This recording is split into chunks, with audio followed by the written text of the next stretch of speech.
Good evening. I'm Jackie Dominguez, the Executive Director of the American Liver Foundation's Great Lakes Division, and I'd like to be the first to welcome our guests at the Mid-America Club and our live stream viewers to the 15th Annual Academic Debates. Yeah, woo! 15 years, isn't that awesome?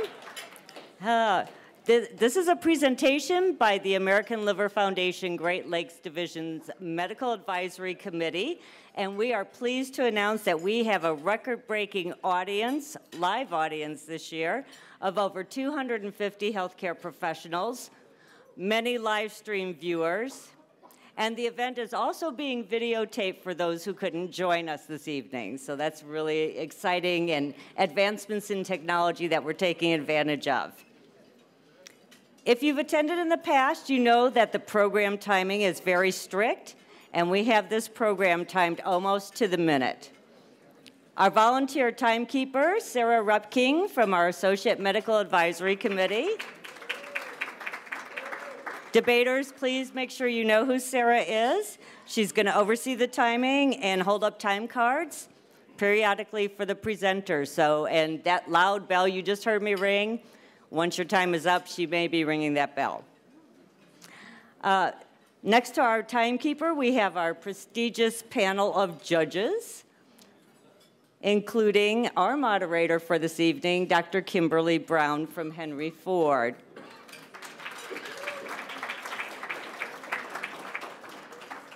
There are a couple of other people that I would like to acknowledge this evening before we get the program started. I'm sure many of you know her, but in case you don't, I'd like to introduce the president of our board of directors, Dr. Lisa Van Wagner. Lisa, wave. And speaking of board members, we have a non-medical professional board member in the room, Edgar Delgado. He's on our local board and the National American Liver Foundation Board of Directors. Wave, Edgar. It's my pleasure tonight to recognize our Associate Medical Advisory Committee.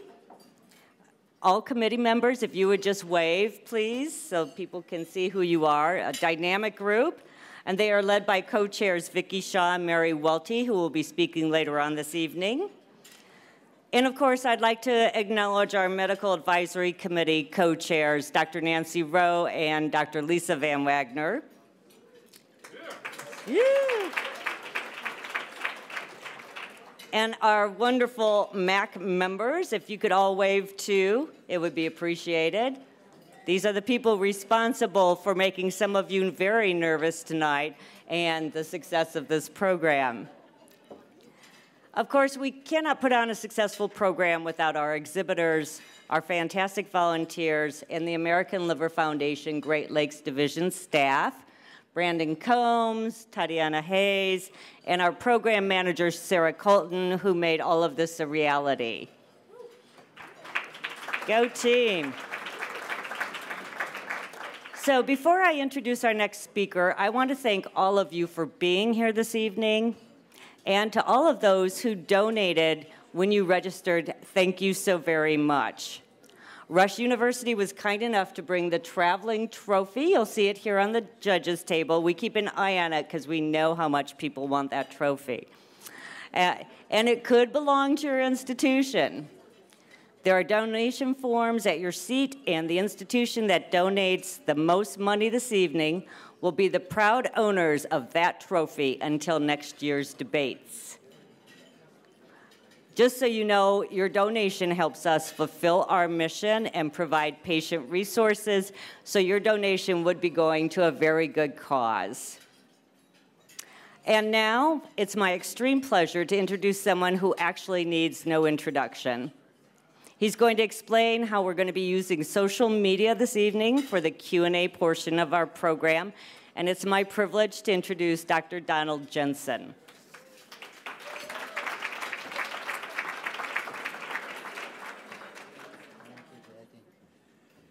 Thank you, Jackie, and it's a pleasure to be here and be a pseudo-judge. As the Twitter moderator, and I'm not sure how I got stuck with that particular job, but but I'm happy to do it. So there'll be an opportunity for the audience that are here, as well as those that are online on the webinar, to ask questions to the debaters during the Q&A of each debate. And there'll also be an opportunity for the audience to vote for which the winner of each debate. And at the end of the program, we will announce who won from the Twitter accounts and voting, and who won by the judging voting. It'll be very interesting to see how you do it. So the address for those in the room, how many have Twitter accounts? How many use Twitter? So actually a fair number. So the address is at ALF Debates is the Twitter account. And if you go to at ALF Debates and tweet a comment or a question, there'll also be an opportunity to do voting at that site as well. So, and I think this is the first time we've used this, and I'm sure there'll be some rough edges as we go through it, but I think it'll be a fun way to move forward. So that's all I have to say. And speaking of tweeting, I'd like to introduce our next speaker, who's also one of the MAC co-chairs, Dr. Nancy Rowe. Nancy.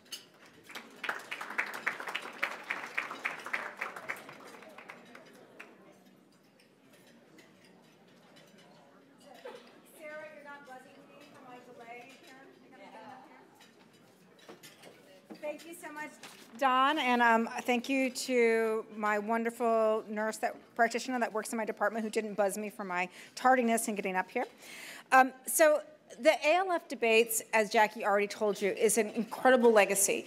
And not only does this nice academic event that brings all of the sometimes bickering institutions together within the Great Lakes Division have a long legacy, but it's been so successful that it's now been reprinted in multiple places and endorsed by other societies.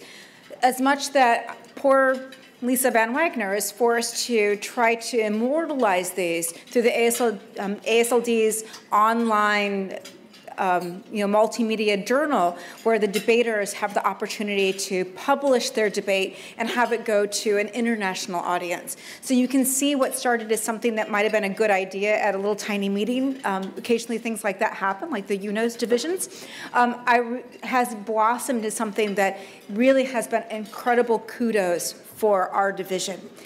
The topics are not right and wrong answers. So every once in a while, someone doesn't like their topic and they send us a nice inflammatory email. It's like, you made me talk about something that's stupid and I don't want to do that.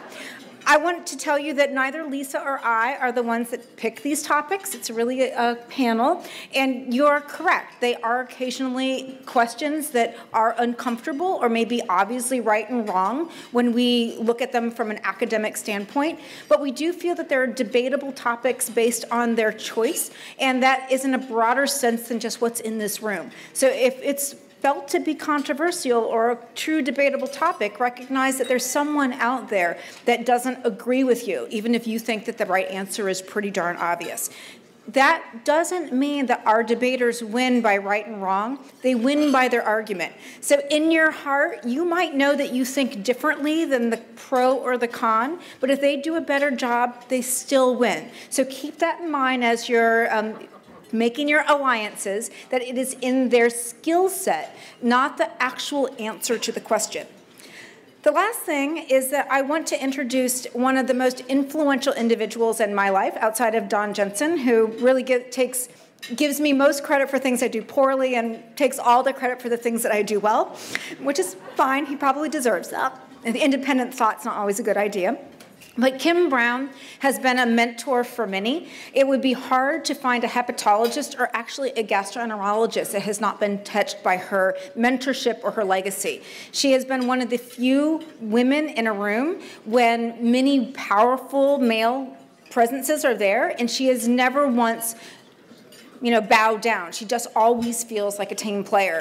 That isn't much different than what you might expect if you're 33, but Kim and I are about the same age, and I'll tell you that I have often been the only woman in the room. Now, that doesn't mean that I, felt like I was the only woman in the room, but it's a lot to be said that you bring the ability to have a strong and forceful personality while still being an incredibly nice person. And I don't think that any of the people that have been mentored or taught by her felt that she was any different than any other mentor. So that this is independent of gender. This is really just an incredible teacher with incredible legacy. If you look at her bio, you can see that she's very well pedigreed. She's had an excellent training, and she now runs the chiefdom of the division of the GI and hepatology. So she is the boss. So all complaints go to her, and I think she occasionally feels that. She is a successful person outside that, has successful children that are not necessarily in medicine, and is a delight to sit next to at any event, music or sports, and just personal, opinions. She's a great person to have a conversation with. So I want to open that introduction to, by far, one of the best hepatologists internationally.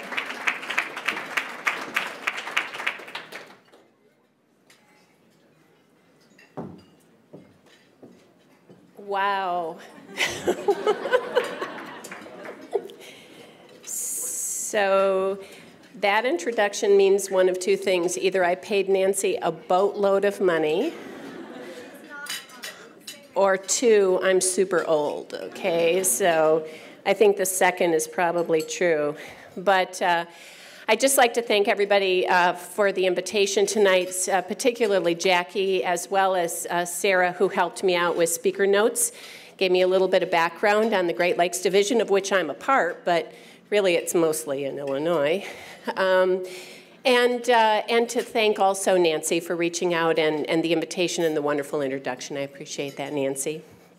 So you all recognize, because this is your division, that the American Liver Foundation was actually founded in 1976 by the AASLD, and really works as a mission to coordinate events and fundraise and educate and support research for patients who have liver disease or who have an interest in liver disease. They do a wonderful job of this. The Great Lakes Division that covers Illinois and Michigan last year alone reached over 12,000 individuals. So individual patients with respect to education as well as fundraising and support. So they really unite the community through events such as this, and I appreciate all of you turning out tonight and spending a boatload of money, because that trophy could be yours or somebody's to your support. But really these dollars get reinvested in the community into programs like this. So as the moderator tonight, I think I was chosen because I don't know how to Twitter. I was saying to Nikhil that I specifically don't have a Twitter account because the president has one. So I don't have one, and I don't know how to use one, but thank the Lord Don does. You're a doctor? You're a Donald. The other Donald, that's right. So before I announce the first debate, I want to remind everybody to be very, very generous tonight. Help your favorite team with the traveling trophy. I know it's a little challenging for the visitors from out of state, but give a lot of money and give a lot to your favorite team. The team that wins the most donations, has the highest donations later this evening, will take that wonderful Winner's Cup. I just want to let you know, we were invited a few years ago. I was the mentor for two of my fellows, and we actually won. I didn't get a cup, so you might have to fight me for it, because I'd really like to take it home. But if you do, your team, support your team and give them the highest donation so they get to take that cup home for the next year. So without further delay, I'd like to introduce our wonderful judges who are sitting here at the front table. Maybe just raise your hand as I introduce you. Dr. Nikhil Bhargava, digestive disease consultants, also on the ALF Medical Advisory Committee. Thank you for that. Dr. David Kim, from the Illinois Gastro Group, also on the ALF Medical Advisory Committee, Dr. Sean Kopp, who is University of Illinois, also on the ALF Medical Advisory Committee, and Dr. Rocky Yap, advocate, Good Samaritan Hospital, on the ALF Great Lakes Division Board of Directors, and also the Medical Advisory Committee, as well as the ALF National Board of Directors. So thank you for that. And again, just as a reminder as well, to follow the debate Twitter feed throughout the program. This is being recorded, so I will do my best not to use bad words. And if I do, I apologize up front. And then now I'm supposed to announce the current standings, but somebody will have to give that to me. Do we have the current fundraising standings?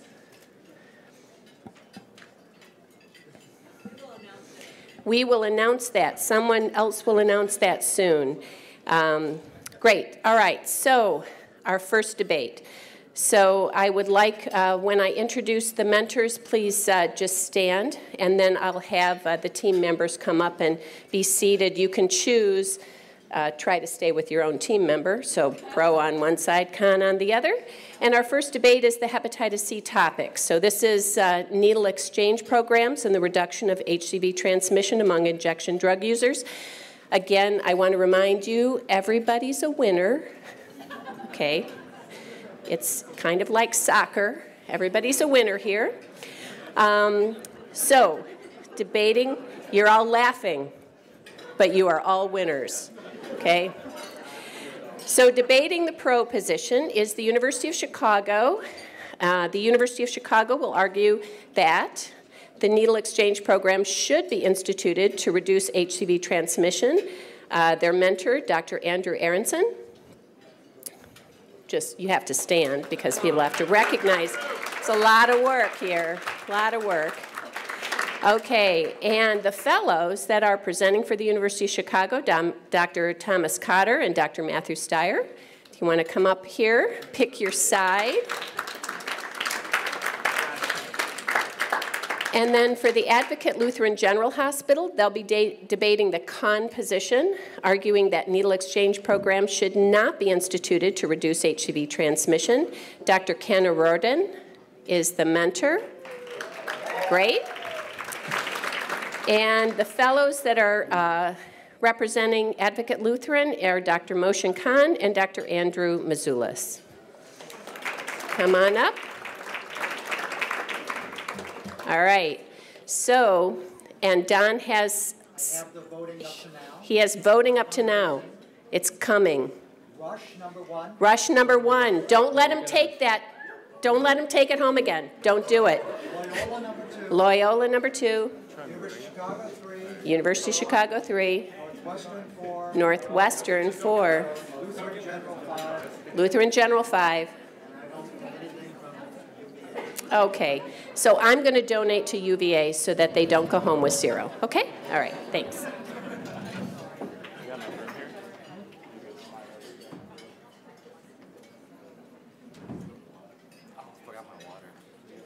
Okay, thank you very much, Dr. Brown, and thank you very much to the American Liver Foundation for organizing this great event. So Thomas Cotter is my name from the University of Chicago, and we're here to show you that needle exchange programs should be instituted to reduce HCV transmission.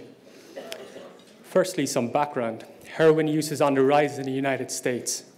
It's estimated that there's over 500,000 of Americans using heroin currently. Injection drug use is the primary route of HCV transmission. 75% of people who inject drugs are positive for HCV antibody. Needle sharing accounts for 63% of HCV transmission among people who inject drugs. Needle exchange programs are community-based and provide free access to sterile needles and syringes and offer safe disposal of used units. The vast majority offer sterile injection equipment as well, and they provide a linkage to other services. So in this talk, I'm going to show you that needle exchange programs, 1, reduce injection risk behavior, 2, reduce HCV transmission, and 3, reduce costs. Firstly, Do needle exchange programs do what they're supposed to do, and that is reduce injection risk behavior, i.e. reduce shared needles and reduce shared equipment? This study from 4 large US cities of over 4,000 participants in the needle exchange program showed that with participation there was less shared needles and less shared equipment. This study from Rhode Island showed that the more visits you had to a needle exchange program, the less likely you were to share needles and share equipment. And finally, we have a study from right here in Chicago, local population, that shows that users of needle exchange program are less likely to share needles and less likely to share equipment. So now that we've conclusively shown that needle exchange programs reduce injection risk behavior, does that correlate with a reduce in HCV transmission? Firstly, I just want to touch upon HIV, a blood-borne virus transmitted in the exact same manner as HCV. Needle exchange programs have conclusively been shown to be effective in reducing HIV transmission. This meta-analysis of over 6,000 patients in 20 countries worldwide showed a 58% risk reduction in HIV. Many of us in the audience will remember the HIV outbreak in Scott County in Indiana, a small rural county of over just 20,000 people. A needle exchange program was the response from the state. And this graph illustrates the cumulative HIV diagnoses. This is when the needle exchange program was implemented in April 2015, with a dramatic stabilization of the HIV prevalence rate, and it was sustained 5 months later. This represents the new HIV diagnosis, again, just showing when the needle exchange program was implemented, the HIV incidences went down to 0. This is a nice real-world example of how a needle exchange program can be effective in reducing a blood-borne virus with the right resources and the right funding behind it. Now, specifically to look at hepatitis C. This is a meta-analysis from 6 studies in 6 United Kingdom cities, which showed a 52% reduction in the incidence of HCV in high-coverage needle exchange program. The Cochrane review was published last year, which showed 2 studies from Scotland, which showed a 76% reduction in the HCV incidence of over almost 2,500 patients, which translated into an estimated 1,400 HCV cases averted within the study timeframe. Now let's look from a population level data. Our friends from Down Under doubled their syringe units and clients between 1998 and 2009. This correlated and resulted in a dramatic decrease incidence of HCV. And finally, in New York City, there was a 29% reduction in HCV prevalence among people who injected drugs after needle exchange program introduction. So we can see not only does it reduce injection risk behavior, it also reduces HCV transmission. And not only that, there's important downstream effects that need to be considered. Without needle exchange programs, people who inject drugs remain elusive to the medical community. They remain undiagnosed and untreated. It provides an important linkage to testing and treatment. In a randomized controlled trial in Baltimore, participants in a needle exchange program who were assigned a caseworker were 87% more likely to get treatment within 1 week. It also allows for full harm reduction, defined as needle exchange program as high coverage with opiate substitution, which is shown to be extremely effective at reducing HCV transmission, with this meta-analysis, again from the UK, showing a 79% reduction in HCV incidence. And this one, again, from the Cochrane review on 3 studies, one from Canada, one from the UK, and one from the Netherlands, which showed a 74% reduction in the incidence of HCV with the implementation of a high cover, with the combined full harm reduction. So finally, I'm going to show you that needle exchange programs also reduce costs. This study, again from Scott County in Indiana, shows the projected yearly HCV treatment rates without full harm reduction and with full harm reduction. I just want to bring your attention to 2030, where there's 70 treatments averted per 1,000 people who injected drugs. This translates to up to 6.7 million in savings annually. per 1,000 people who inject drugs. Furthermore, this projected model takes into account reinfection, a real issue. In people who inject drugs, the 5-year reinfection rate of HCV is 10%, and it's even higher with concomitant HIV.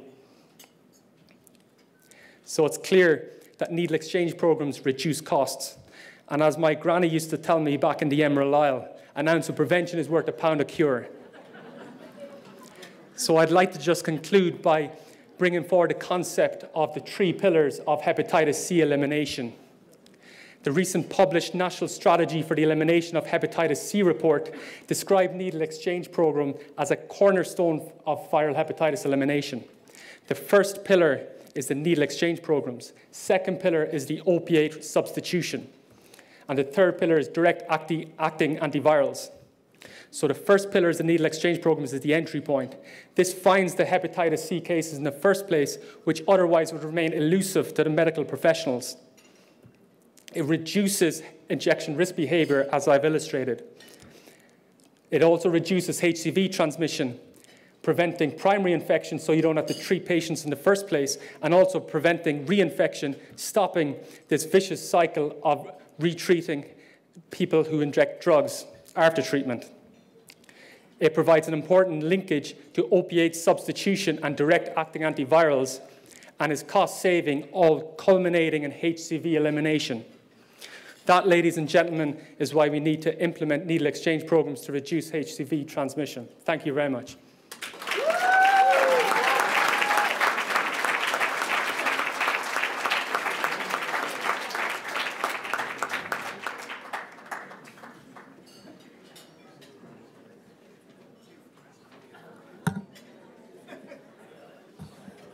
All right.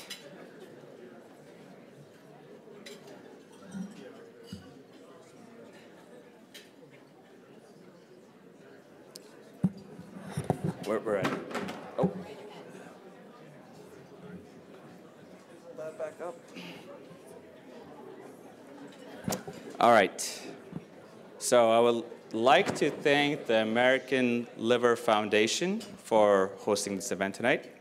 And especially, I would like to thank Dr. Ken O'Riordan for volunteering us for this debate tonight. Our topic today is needle exchange programs should not be instituted to reduce hepatitis C transmission. So, the North American Syringe Exchange Network conducted annual surveys of needle exchange programs. Over the past 20 years, there has been a rise in both the number of needle exchange programs and the number of cities with needle exchange programs, as noted here. There has been a marked increase in the number of syringes exchanged, with 45.9 million needles exchanged in 2013. As the graph shows, it keeps going towards that way. I don't have a pointer here. The total budget for needle exchange programs also steadily increased, with 21.9 million spent in 2013.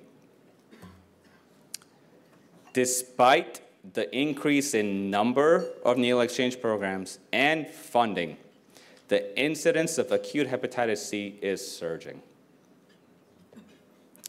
According to CDC, from 2010 to 2015, the largest increase was among persons aged 20 to 29 and 30 to 39. Again, I don't have a pointer, but it's those two green and blue up there. Needle exchange programs are not synonymous with prevention of hepatitis C transmission. Needle exchange programs have been effective in reducing HIV transmission. However, there has been no direct evidence of their effectiveness in preventing hepatitis C transmission. Thank you. There's extensive variability among services offered. The number of needles provided to people who inject drugs is inconsistent. Some needle exchange programs offer injections directly to people who inject drugs, while others allow indirect transfer of needles. Location and funding vary significantly among programs. recent CDC data in people under age 30 shows a consistent rise with the majority of acute hepatitis C cases in the rural settings, with the gray graph right here. Paralleling these findings, from 2012 to 2013, there was a 20% increase in the number of needle exchange program in the rural setting and a 6% increase in the urban setting as well. The following slide lists all the randomized controlled trials evaluating the effectiveness of needle exchange program and isolated hepatitis C transmission. Sorry. Okay, now that we're done with all the randomized controlled trial, let's look at some of the data that we do have. In a multi-site study, including Chicago, Hagen and colleagues found that there were multiple risk factors besides sharing of needles attributing to HCV seroconversion. Nearly 40% of HCV infections were attributable to shared using of equipments including cookers, filtration cotton, and rinse water. A recent survey by NASN showed that in addition to needles, greater than 90% of needle exchange programs provided cookers, cotton, and alcohol pads. Despite providing these additional supplies, acute hepatitis C in people who inject drugs is rising. The National Institute of Health Research conducted a systematic review evaluating the impact of needle exchange program on hepatitis C transmission among people who inject drugs in the United Kingdom. The study evaluated many variables, including high coverage needle exchange program, and defined it as obtaining 100% of needles from a safe source, reporting 100% of injections covered by needles, a clean needle or syringe, regular attendance at least once a week, or obtaining most of the needles from a needle exchange program in the past 6 months. What they found was the systematic review with over 3,400 participants showed no evidence of intervention effect of low needle exchange program on hepatitis C infection.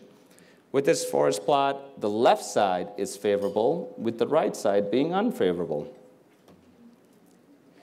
And then they looked at high coverage. The same review revealed no evidence of intervention effect of high needle exchange coverage on HCV infection. I want to point out the studies from North America that are from Montreal, Seattle, and also Vancouver down here. All of these had unfavorable effect. And after removing these studies from North America, a high needle exchange coverage in Europe was associated with the 54% risk reduction for HCV transmission.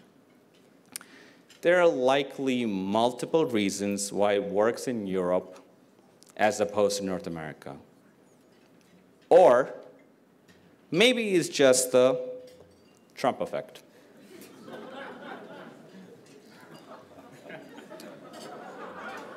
A recent Cochrane systematic review derived 5 studies with over 3,500 participants, evaluated needle exchange program and HCV transmission in North America and Europe. The study evaluated, again, effect of high coverage, low coverage, or no coverage. Results again varied by geographical region, with an effect seen in Europe, but none noted in North America. Lastly, a point about reinfection. In a recent review by Grady and his colleagues, the risk of reinfection after HCV treatment in Vancouver was 3.2 cases per patient year, with a local background of 7.3 cases. In contrast, the risk of reinfection after HCV treatment in Amsterdam was 0.76, with a local background incidence of 0.35. Therefore, in communities with a higher local background HCV epidemic, treated people who inject drugs are likely to have a higher risk of reinfection.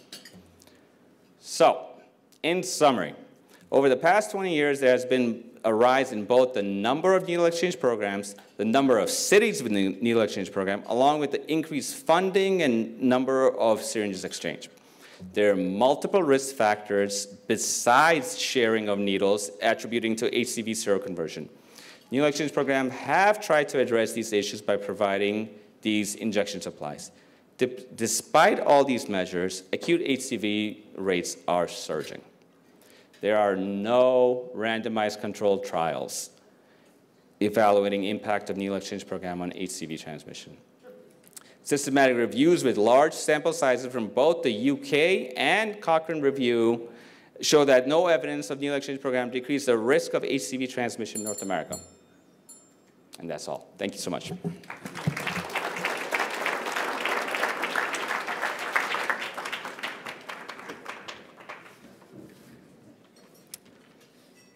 All right, good evening, everyone. I'd like to start my rebuttal by recalling everyone's attention to just what we're here to debate tonight, that needle exchange programs should be implemented to reduce the transmission of hepatitis C. I mean, let's think about that for a second.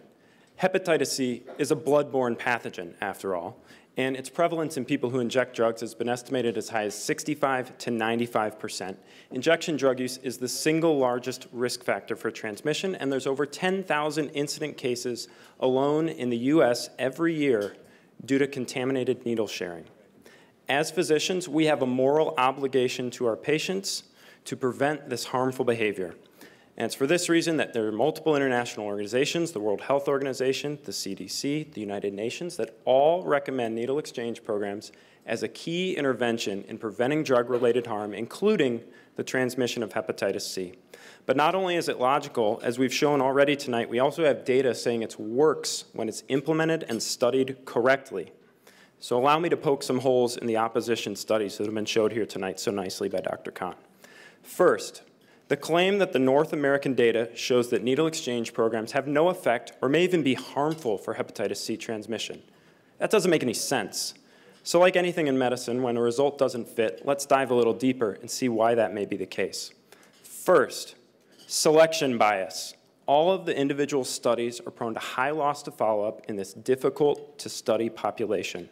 Not only that, but they use variable recruitment methods, so they get volunteer bias of information, and they're underpowered individually to detect what they're trying to show, which is a difference in needle exchange programs on the risk of HCV transmission. Second, a concept of dilution bias. This is when non-needle exchange program users obtain clean needles from elsewhere in their community. That can be pharmacy-based or through secondary exchange from other injection drug users. This is not accounted for in most of these trials, and it dilutes the ability of the study to measure a difference of needle exchange programs. Third, unadjusted confounders. Many of these studies don't adjust for any of these other variables that are important for hepatitis C transmission, or they don't adjust for all of them. Some of these variables include things like age, gender, homelessness, high-risk sexual practices, substance injected, frequency of injected. Heck, they don't even ask all their patients if they share needles at baseline, regardless of if they obtain them from a needle exchange program. So what you're actually measuring in many of these studies, not all, but many, is the effect of different high-risk behaviors on hepatitis C transmission, not needle exchange in isolation. And last, and maybe most importantly, there's a misclassification of the intervention of needle exchange. Many of the North American trials include one survey question stating, have you ever used a needle exchange program, like ever in your life? Or have you ever used a needle exchange program, even once in the last 3 to 6 months? They don't talk at all about the concept of coverage, which means at least one clean syringe for every injection. And this is not high coverage. If I shoot up 20 times a week and I only get 5 needles from my low coverage needle exchange, it's no wonder you're not showing a benefit. So I'll conclude with just a few points. 75% of hepatitis C infections in the United States are transmitted through injection drug use, and the numbers are only rising due to the opioid epidemic. Needle exchange programs are a requisite part of any hepatitis C elimination strategy because they access a population that otherwise wouldn't seek care and would be untreatable. They reduce injection risk behaviors, and we've shown that that reduces hepatitis C transmission here tonight. And they dramatically lower the cost burden of eradication, both to the individual and to society, saving millions of dollars a year. Data presented to the contrary suffers from glaring shortcomings, inherent bias, confounders that aren't accounted for, and heterogeneity due to a misrepresentation of the intervention of needle exchange. And oh, by the way, there's limited randomized data because, as one of the meta-analyses finding no effect nicely put it, it would be highly unethical due to a violation of the ethical principle of beneficence to randomize patients away from a potentially beneficial treatment, i.e. needle exchange programs. I mean, after all, needle exchange programs are the first pillar of harm reduction. They need high coverage within the community, linkage with opioid substitution therapy and other therapies that only strengthen their effect. They need referral options for increased screening and treatment. Just remember Scott County. That was a dramatic example of how a well-funded, centrally organized needle exchange program can have dramatic impacts in the rural United States. The conclusion is clear. High-coverage needle exchange programs should and must be implemented to reduce hepatitis C transmission. Thank you very much for your attention.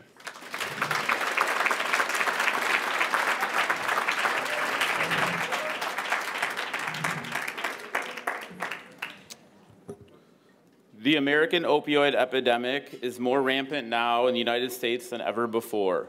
Drug overdose deaths have increased by 21% from 2015 to 2016, with 64,000 deaths in 2016, and 2/3 of these are attributable to opioid use. There has been a concomitant surge in IV opioid use, which has led to increased rates of acute hepatitis C infection. While the notion of implementing needle exchange programs to reduce hepatitis C transmission may seem like a logical and morally righteous option to most people in attendance tonight, evidence-based medicine fails to authenticate this claim. Needle exchange programs have gained substantial support over the past 2 decades. Per the North American Syringe Exchange Network, there are currently 228 programs in 35 states. Backing of needle exchange programs stems from data evaluating the prevention of HIV transmission among people who inject drugs, which the University of Chicago has cited many studies in regards to HIV, but very few in regards to HCV. Needle exchange program implementation has been expanded empirically in an attempt to curtail the spread of hepatitis C without clear evidence of success here in North America. Despite continued expansion, funding, awareness, and utilization of needle exchange programs, the CDC illustrates the incidence of acute hepatitis C growing quickest among young adults ages 20 to 39. Greater than 70% of these cases are attributable to IV drug use. Needle exchange programs are not created equal. They differ in the services provided, the number of needles provided, and their geographical location. And just in a quick comment in regards to the very nice presentation by the University of Chicago, they did cite multiple sites. They've cited a lot of studies from Dublin, the UK, Australia.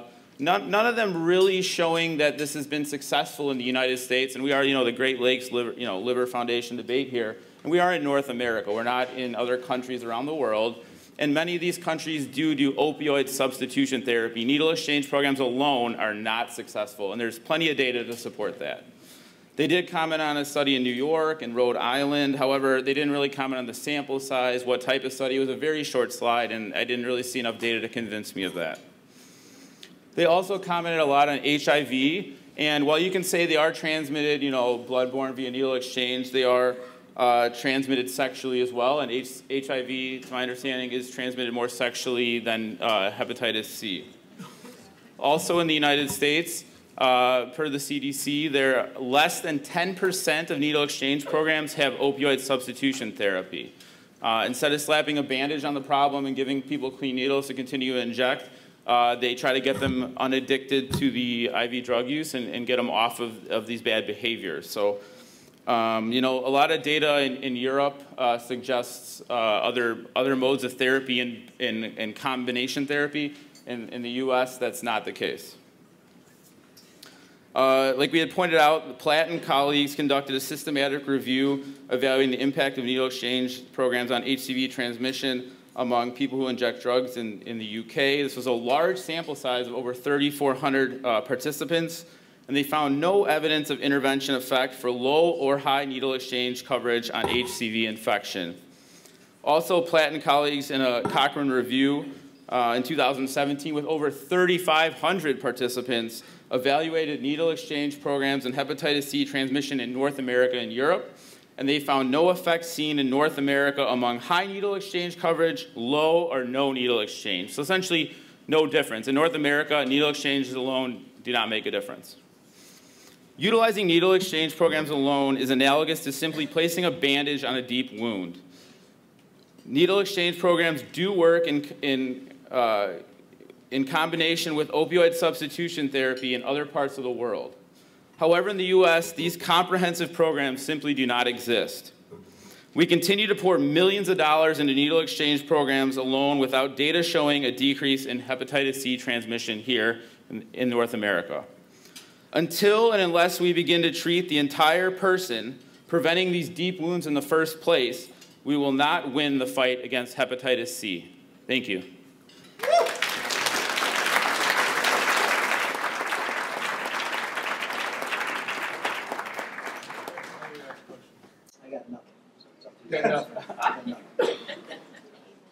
So who are the, you're supposed to respond. Wait, well, yeah. We have, there's time for questions. Okay. And we'll both stand up here. Come up here. Yeah. Can I ask you the first question, and maybe I have to repeat it? So this is University of Chicago. What our friends or colleagues are arguing, that you did not argue, is that the exchange programs are vastly underfunded. They are vastly insufficient.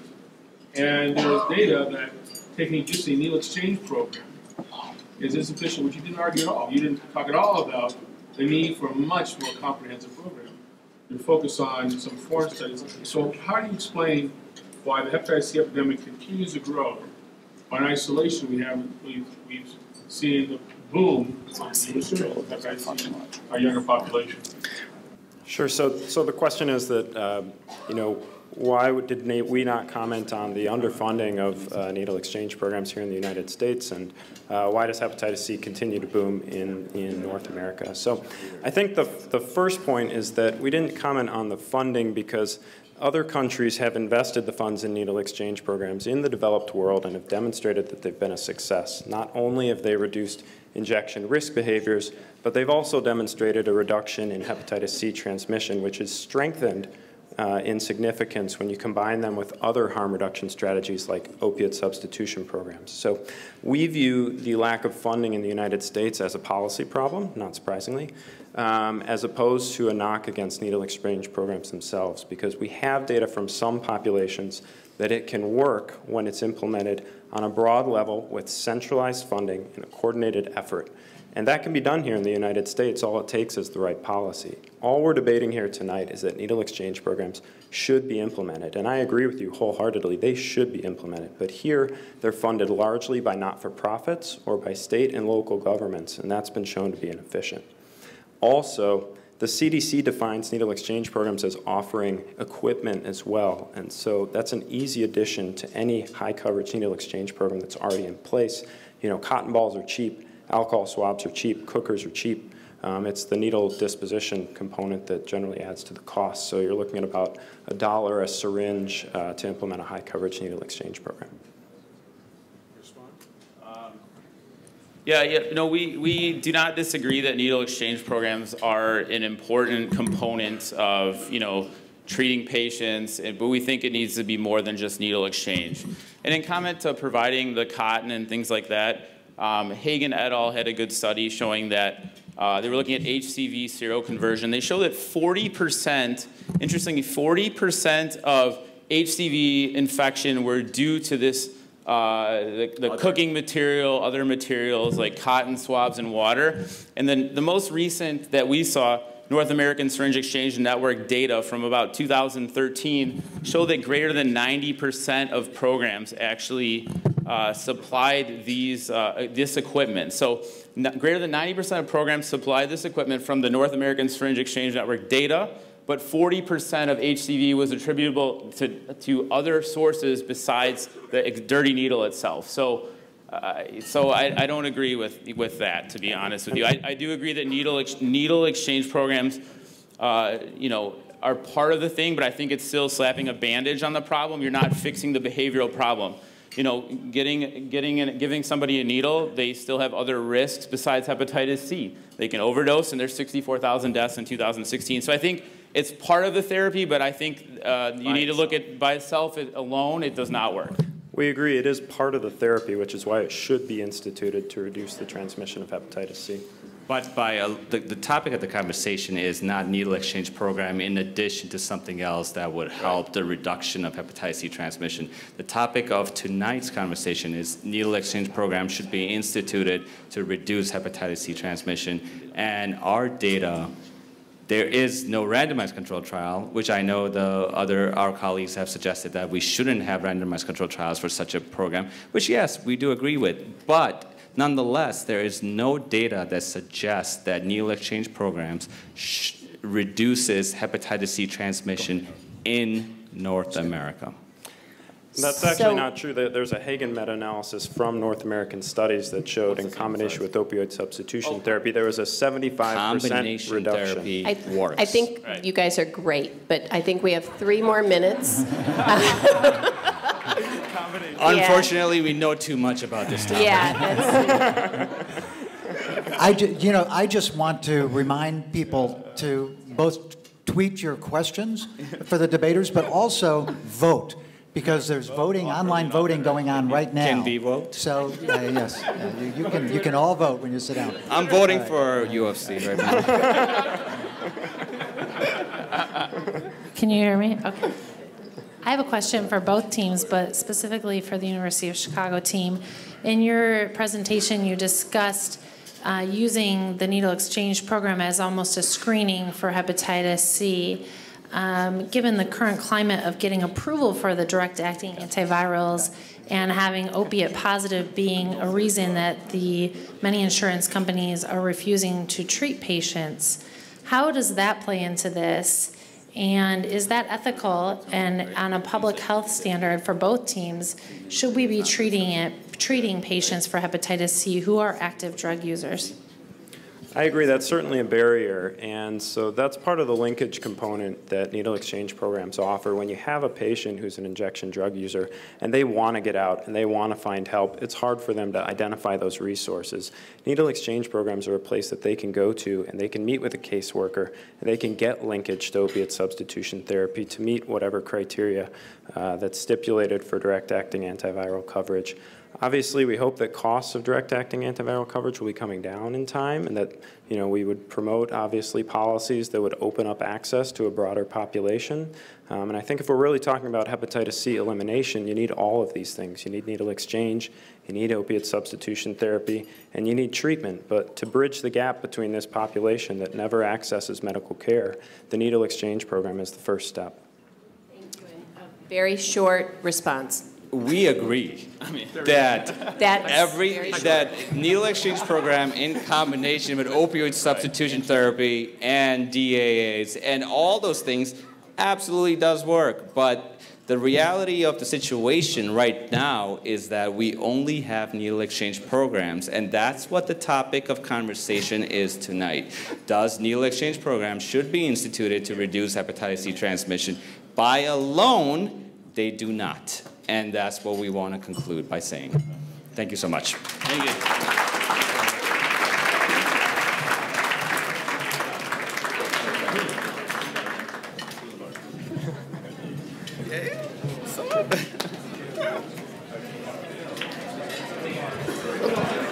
Okay, while the judges are convening, we are going to have, I just want to say, you guys have to calm down here, okay?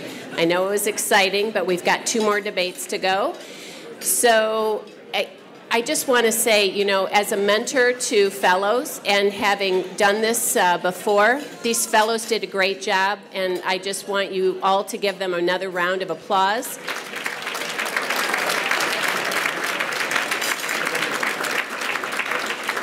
Regardless of the topic, I think it's really impressive how well they know the topic and how much research they've done. So I think our next speaker is Dr. Lisa Van Wagner.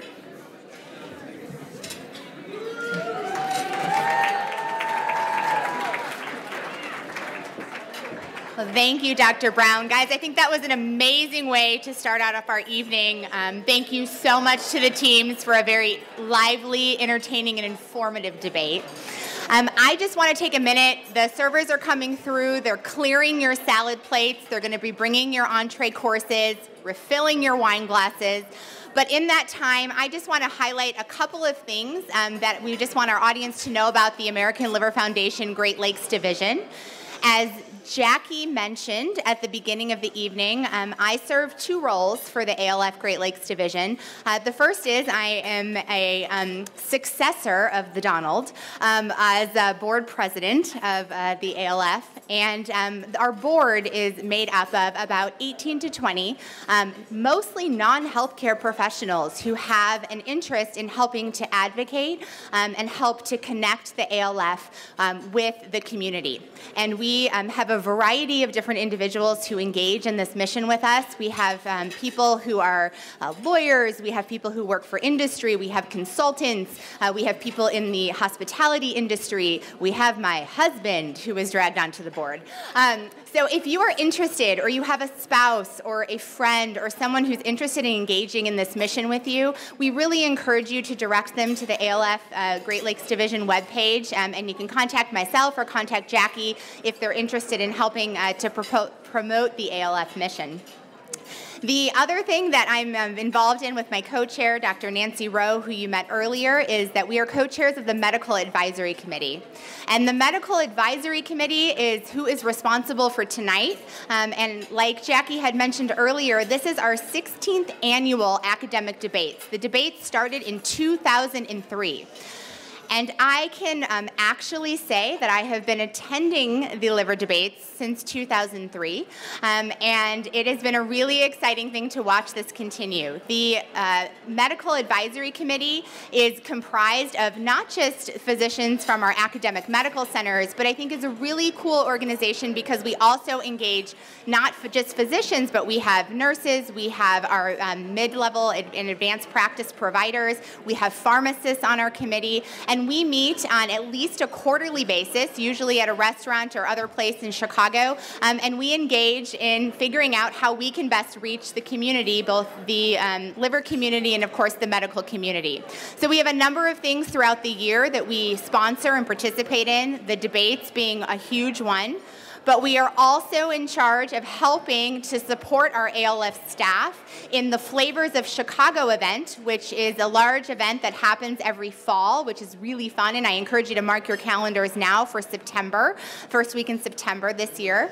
And that is an event where we have, in the past, Flavors has been where we had local chefs come and cook for you. This has now transitioned to Journeys of Chicago, where it is a evening event where you can come and enjoy great food prepared by local chefs here in Chicago and support and honor those in the medical and the liver community. This past year, this event was held this past fall, and we honored our very own Dr. Mary Ranella, who was a prior past president and co-chair of the MAC committee as well. And we actually honored one of University of Virginia's patients at the Journeys event this year, which is one of the reasons why we wanted University of Virginia to come join us this year. So thank you again, UVA, for coming, and thank you for your time here. So with that, I want to highlight one more upcoming event that I want to encourage you as healthcare professionals to please let your patients also know about. One of the big things that the ALF does is not just for fundraising and bringing the medical community together, but we want to bring our liver community together. And one of the ways that we do that is by participating in the liver walks, the liver life walks. And so this year, the liver life walk is going to be held on Saturday, June 6th. There will be a walk downtown Chicago, and there's several walks that are happening both in downstate Illinois. Can I have everybody's attention for 1 minute, guys? Thank you. All right, this is super important. I don't know about you, but I have patients who come to my post-transplant clinic or come to my liver clinic, and they are so unbelievably grateful for the care that we provide or the gift of organ transplantation that they've received, and they want to know how they can give back. And one of the most amazing ways for patients to feel connected to the rest of the liver community is to participate in a walk. And it's not just about the fundraising, there is a fundraising component, but it's about the community and it's about bringing the community together. So again, this June, Saturday, June 6th, there will be walks happening throughout the Chicagoland area and the Great Lakes Division. We'll send out more information, but if you can post flyers in your clinics, let your patients know. Come walk with your patients. It's a super fun way to engage in the liver community. All the universities and all the community medical centers will be there, and it's a great way to participate. So a thank you again for your time tonight. Dinner should be served, and I will invite Dr. Brown back up to introduce our next debate. Thank you.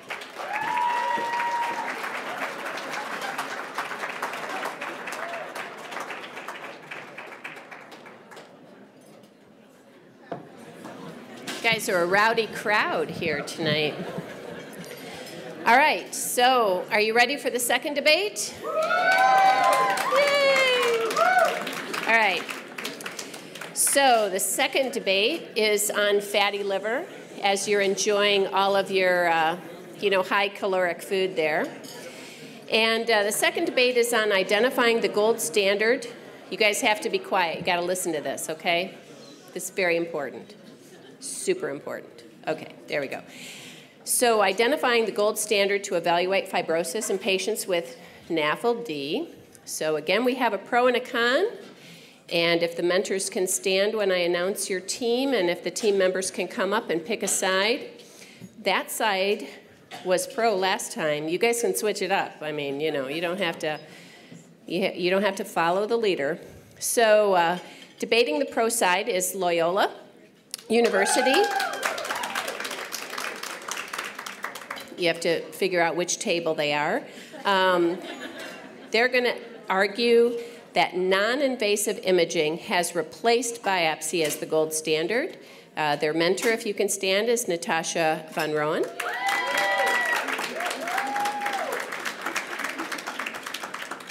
And our debaters tonight are Dr. Shaham Mumtaz and Dr. Nathan Shoemaker.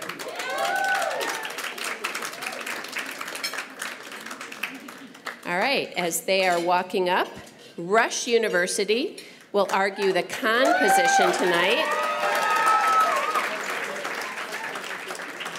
that biopsy remains the gold standard. Their mentor is Dr. Sujit Jahardin. And the debaters for Rush are Dr. Daniel Berger and Dr. Vishal Desai.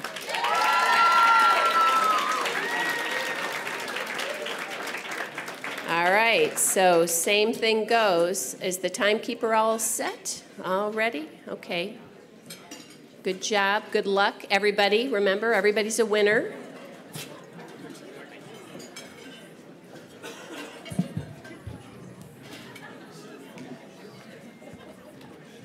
Good evening, everyone. My name is Shaham Mumtaz, and I have the pleasure of representing Loyola in a debate discussing what is the gold standard for evaluating fibrosis in the NAFLD patient. To really frame this debate, we have to start with what we consider the definition. While there are multiple definitions that would be reasonable, the one that seems the most applicable in this situation is the benchmark test that is best available under reasonable conditions, with a key focus on the idea of what we consider to be reasonable conditions.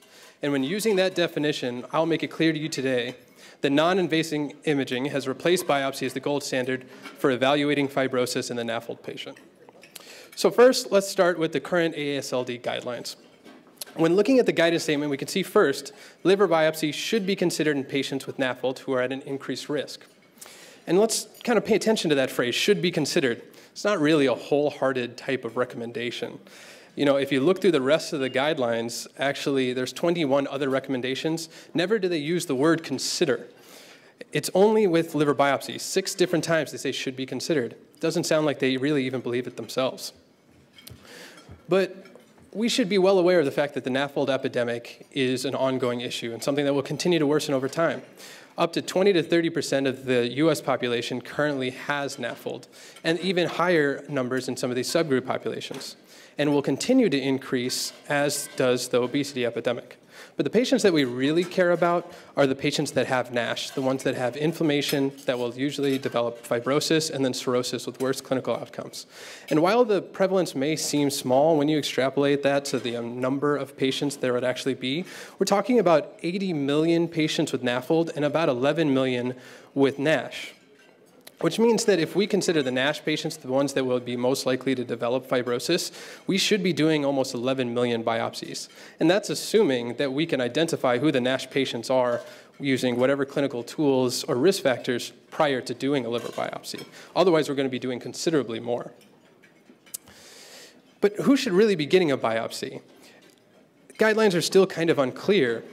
The only thing that we know for sure at this point is that it's just not practical to be used as a screening tool. And the main reason as to why is because of the complications associated with liver biopsy. While there are relatively mild majority of the time, things like pain and transient hypotension, there are some serious complications like organ perforation that can also occur with liver biopsy. And there is a definite mortality risk. When considering the fact that this is a diagnostic test and that there's a mortality risk with it, if I try to explain that to my patients, I probably won't see them ever again. There are ways that maybe we can try to tone down the number of biopsies that we need to do, but it's clear already that liver enzymes is not the way to do it. It's not a very good surrogate marker for evaluating which patients have fibrosis and which ones don't. But maybe we can use some of the clinical tools to help us assess which patients are at higher risk. But even if we do that, what does biopsy really tell us? The thing that it does tell us is a couple of histological grades, but the only one that really gives us a mortality risk is fibrosis. And we have other ways to really assess which patients have fibrosis or not that don't have the complications that do liver biopsy. One of those is FibroScan. When looking at FibroScan in the area under the curve, it's 0.9, a very respectable area under the curve. But the most exciting thing about FibroScan is not necessarily the accuracy, it's actually the fact that it has no complications associated with it. It's something that we can repeat multiple times. If you're concerned that the test isn't particularly accurate, you can just repeat it. If you want to see if a patient is progressing more quickly, you can repeat it throughout that patient's hospital or time course. The other things that we should really consider is that it's a quarter of the cost of liver biopsy at this point. Not to including the complication cost that a patient could have from a complication of liver biopsy, as well as the fact that it's fast. You can do it in less than 5 minutes. You can do it in the outpatient setting, and that patients will tolerate it better, especially when you don't have to stick a needle into their abdomen. But I'm sure our opponents will likely bring up the fact that FibroScan is not as accurate as liver biopsy, and that the definition that they would prefer to use would be the most accurate test available without restrictions. And the thing that I would bring up to you is that liver biopsy is not really as accurate as has been billed previously. One of the reasons is because it is very much dependent on the size of the biopsy itself. When looking at multiple studies that have shown that if you get an inadequate sample size, the accuracy comes down considerably. And actually, when doing biopsies from 2 separate parts of the liver, up to 40% of the time you may get a different stage. And why is that? It may be just because of the fact that when doing a biopsy, you're only representing 1/50,000th of the liver. 1/50,000th. Now, how big is that? There are 50,000 boxes on that slide, and there's one that's filled in. That red one, you probably can't even see the red one. There it is, okay? That's 1 out of 50,000. We're saying that that is going to give us the most accurate representation of the liver's fibrosis burden? I don't think so. The other things that we should consider is that there's an objective component to fibrosis staging from a pathologic standpoint. Up to 50% of the time, you may see that 2 pathologists disagree on the stage of fibrosis. And even one pathologist, when rereading the same biopsy slide, will change their mind up to 10%. And when considering all these things, liver biopsy is just not as accurate as a test has been said previously. And so we should really be looking for a test that's better than this. And one test that we would consider in this type of situation is MR elastography. And when looking at MR elastography, you can see the area of the curves are almost approaching 1, which would be equivalent to liver biopsy.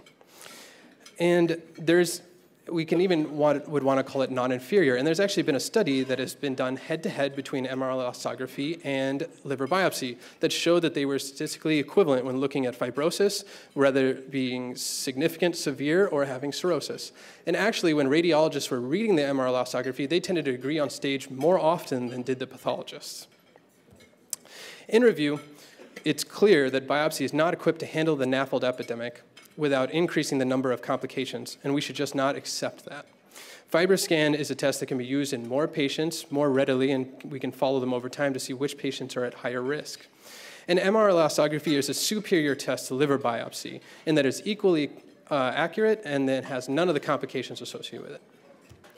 Thank you, and I hope I was able to convince you today that non-invasive imaging modalities have replaced liver biopsy as the new gold standard.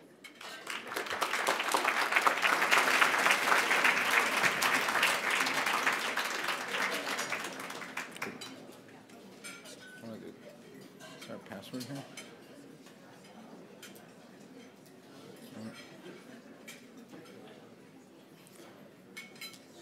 Sarah? Thank you. Thanks.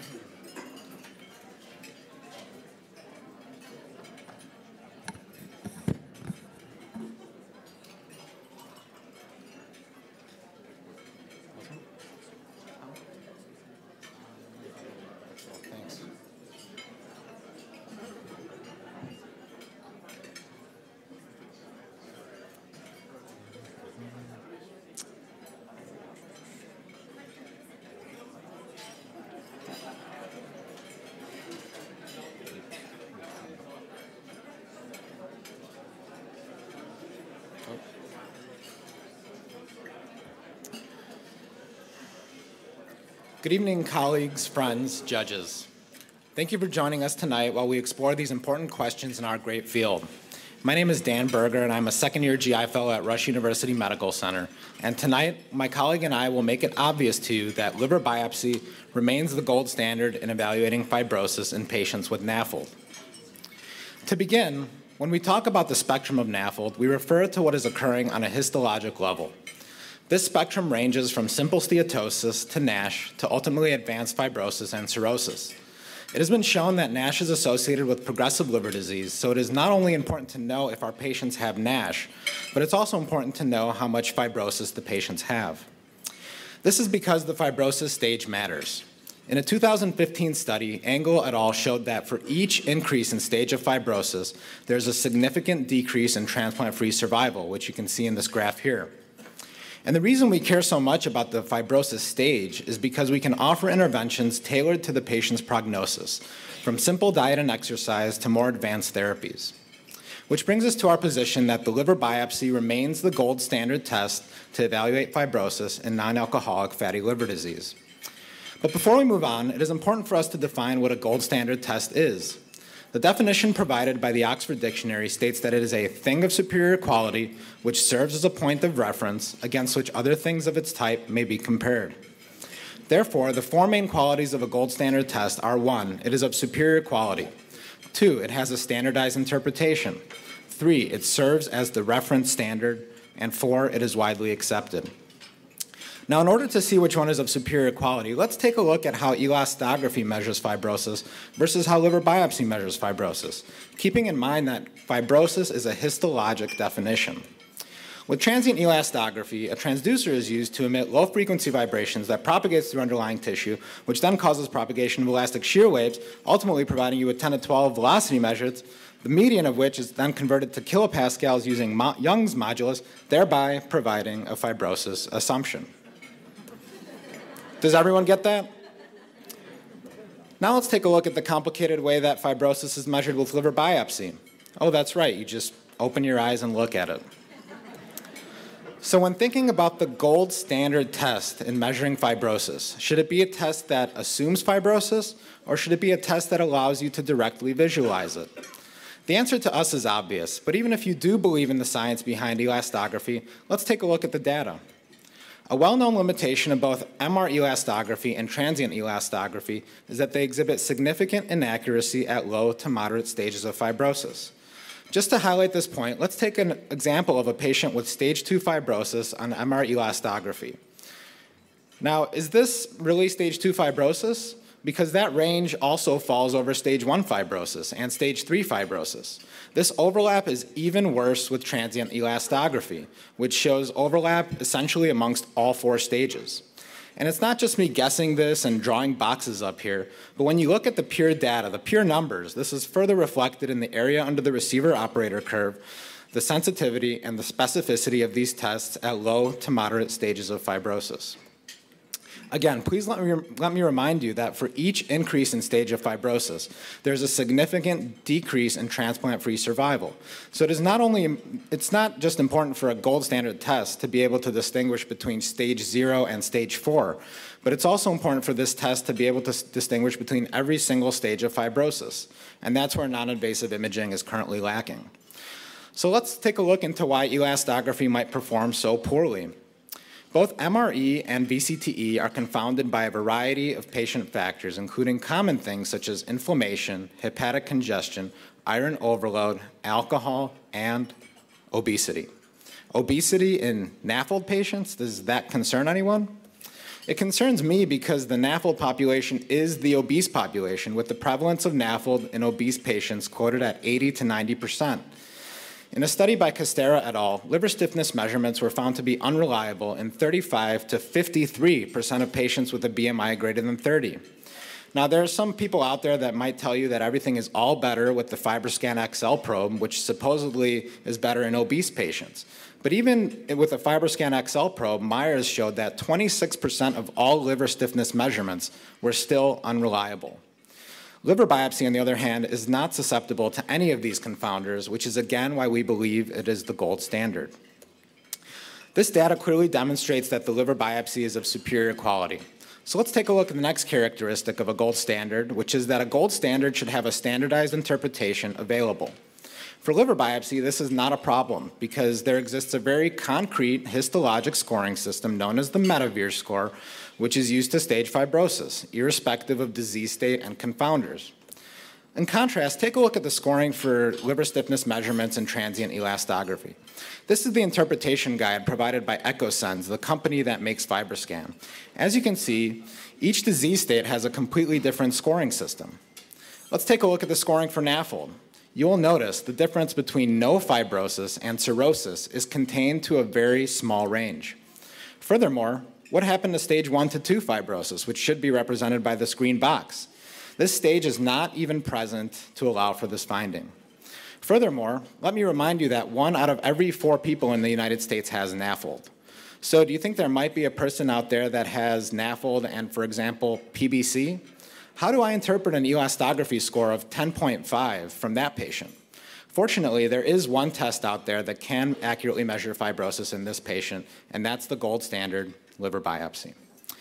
Not only should the gold standard have a standardized interpretation, but it should also serve as the reference standard. As you can see, all of the landmark trials for MR elastography, our best non-invasive imaging test, uses the liver biopsy as its reference standard. So it's clear that liver biopsy is the reference gold standard being used in clinical trials. It's actually really hard to find a trial out there that does an objective comparison between the error rate of elastography versus that of biopsy. But we were able to find one. In this study, Myers et al. Looked at patients who received both transient elastography and liver biopsy to see which of the two tests is more likely to result in error in cases of discordance. And what they found was that error with transient elastography was far more frequent than error with liver biopsy. We are fortunate because this question has been studied and evaluated by world leaders in fatty liver disease. And it's from these recommendations that the AGA and the AASLD both updated their guidelines within the past year. The AGA clearly states that liver biopsy remains the gold standard. The AASLD also states that liver biopsy remains the gold standard. And even our colleagues across the pond at EASL state that elastography needs to be confirmed with the liver biopsy. So in conclusion, the liver biopsy should remain the gold standard test to evaluate fibrosis in NAFLD because it is simply the superior quality test, it has a standardized interpretation, serves as the reference standard, and is widely accepted. Thank you very much.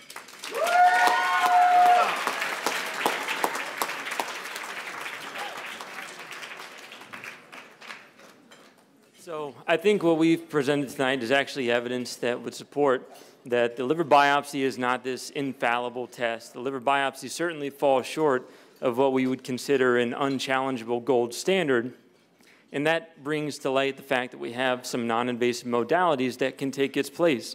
Now, I want to address a couple of specific points that they brought up in their presentation. You'll note with the Castero study where he presented the data showing, how that has some shortcomings in terms of its accuracy. However, when he was discussing the XL probe, he quoted another study. Now, that Castero study from 2010, the biggest takeaway from it is actually that we will admit that the standard probe in FibroScan has some shortcomings in terms of inadequate examination with a thick subcutaneous fat layer in obese patients. But in Castero's study, they had 13,000 examinations. They used the standard probe first, and in failed examinations, used the XL probe from the FibroScan.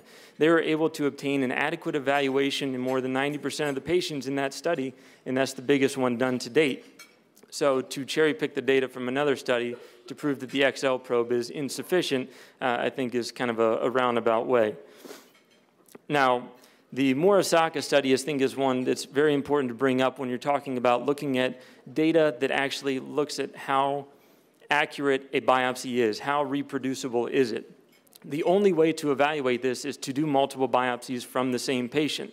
Now, you'll notice in their presentation that there were not any studies presenting this data because none of them speak highly of liver biopsy. The Murasaka data, which more specifically looked at MR elastography, took paired biopsies from patients. They looked at those, and then they resected a portion of the liver that was done for a tumor. Now, they had also done MR elastography on these patients before resecting that part of the liver, and then they were able to obtain a significantly larger histologic specimen to see what the actual stage of fibrosis was. MR elastography not only slightly outperformed liver biopsy, but if you look at the paired biopsies from those patients and what the concordance rate was, there was a discordance between the stage of fibrosis in 41% of the patients who had paired biopsies. Now, we can talk about how biopsy is great because it has these well-defined stages, but if you're doing multiple biopsies on the same patient at the same time and you have 41% discordance between those in terms of the stage, then the definitions obviously aren't accomplishing what we need. So our stance tonight centers mostly around the fact that we are under-assessing these patients for fibrosis by staggering amounts. We know that there are 80 to 100 million patients in this country with non-alcoholic fatty liver disease. A significant percentage of those have NASH, and this is the population that we need to evaluate for fibrosis. We don't care as much about the F1s from the F0s. Those are not the ones that have the quickly progressive disease in the near future that we need to get on top of now. What we care about is cirrhosis. And so if we have 11.3 million patients that need a biopsy in order to stratify their risk for the severe consequences of liver disease, we're clearly falling short of that right now. And I think if I ask most people in this room why we are falling short of that, it's the fact that we are worried about biopsying 11.3 million people in this country. We're worried about the complications. Now, there's plenty of work still to be done on trying to better define who needs assessment for fibrosis. We're not there yet, but we're working on it. But I think what we can say is that you are somehow able to zero in on the 11.3 million patients that need assessment, and that's a conservative number. You would be subjecting over 650,000 patients to complications related to biopsy. You would be causing the death of over 10,000 patients related to the complications of the procedure itself. So we can argue the semantics of minute differences in areas under the curve or minute differences in the accuracy, but when you continue to marginalize and ignore the advancements in technology that have allowed us to accomplish the same thing with a non-invasive modality, we're doing a significant disservice to these 11.3 million patients. We're not reaching them enough, and I think that it's time we start accepting this new technology so that we can reach these patients adequately. Thank you so much for your time.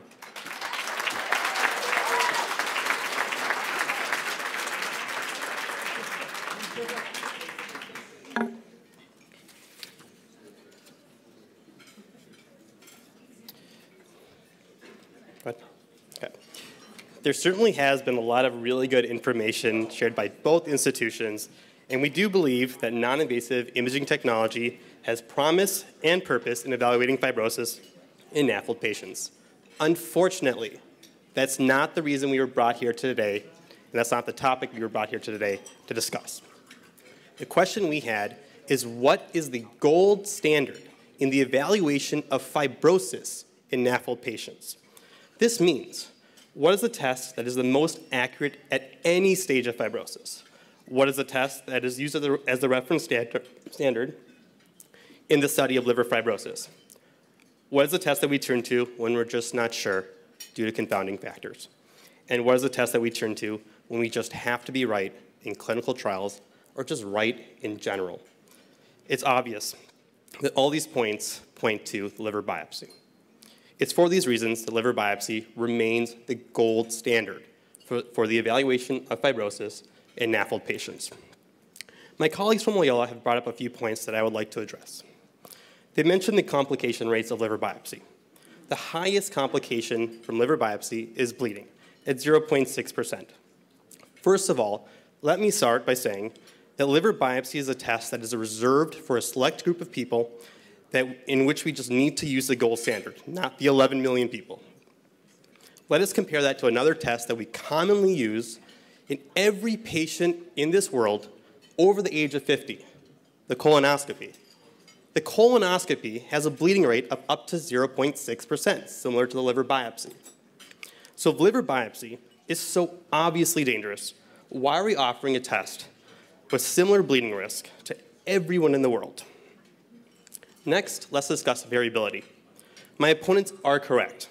There have been studies showing that there's a small amount of variability in liver biopsy. But please recall the slide that Dan had presented, showing the high variability of elastography for a patient with a stage 2 fibrosis. A person that falls in the range of stage 2 fibrosis also falls in the same range as stage 1 fibrosis, stage 2 fibrosis, stage 3 fibrosis, and stage 4 fibrosis. It's pretty crazy. At the end of the day, the sensitivity and specificity of all elastography modalities is based on liver biopsy. So if liver biopsy has such poor variability, then why does MR elastography, arguably the best non-invasive imaging test, agree with liver biopsy 90% of the time? Wouldn't that argue that elastography is just as variable? I also don't want you to forget the significant number of confounders that elastography has. The most transparent is obesity. How is a test for non-alcoholic, fatty, liver disease have a confounder, including obesity? Let that simmer for a moment. I don't know about you, but that bothers me. The problem with elastography clinical trials is they were performed without confounding factors, or they excluded confounding factors, as all clinical trials are conducted. That sounds pretty convenient to me. Ask yourselves, how often do we have the perfect patient sitting in our clinic without any of these confounding factors? My colleagues have spent a lot of time glorifying MR elastography. And while this test is better than transient elastography, there's a very important point to remember. It's not readily available. They say that in professional sports, a sports player is only as good as his or her availability. The same thing, the same standard, should be held to a gold standard. A liver biopsy can only be performed in medical centers by radiologists, hepatologists, gastroenterologists, and advanced endoscopists. That's quite a few people who can do this. In contrast, MR elastography requires purchasing expensive equipment, new software, training of technologists. The beauty of liver biopsy is it's not just a static measure of fibrosis. The information you get is more than just a number or a score that you get with elastography. You not only see the stage of fibrosis, but also a dynamic view of the progression of the disease. Let me end by saying, we're not interested in the most common or popular test. We're interested in the gold standard today, the test that we turn to when we're just not sure or when we have to be right. It is our belief, as well as the belief of the AGA, the AASLD, and EASL, that liver biopsy is the gold standard. Keep in mind that this discussion is about the gold standard right now, in 2018, not in 20 years when elastography gets its act together. There may be a day when elastography measures up to liver biopsy. That day is not today. Thank you.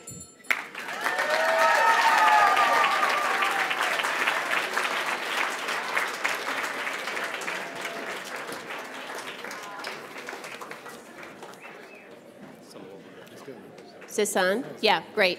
So that was great. Before we go to our questions, I think we need a Twitter update from Dr. Jensen.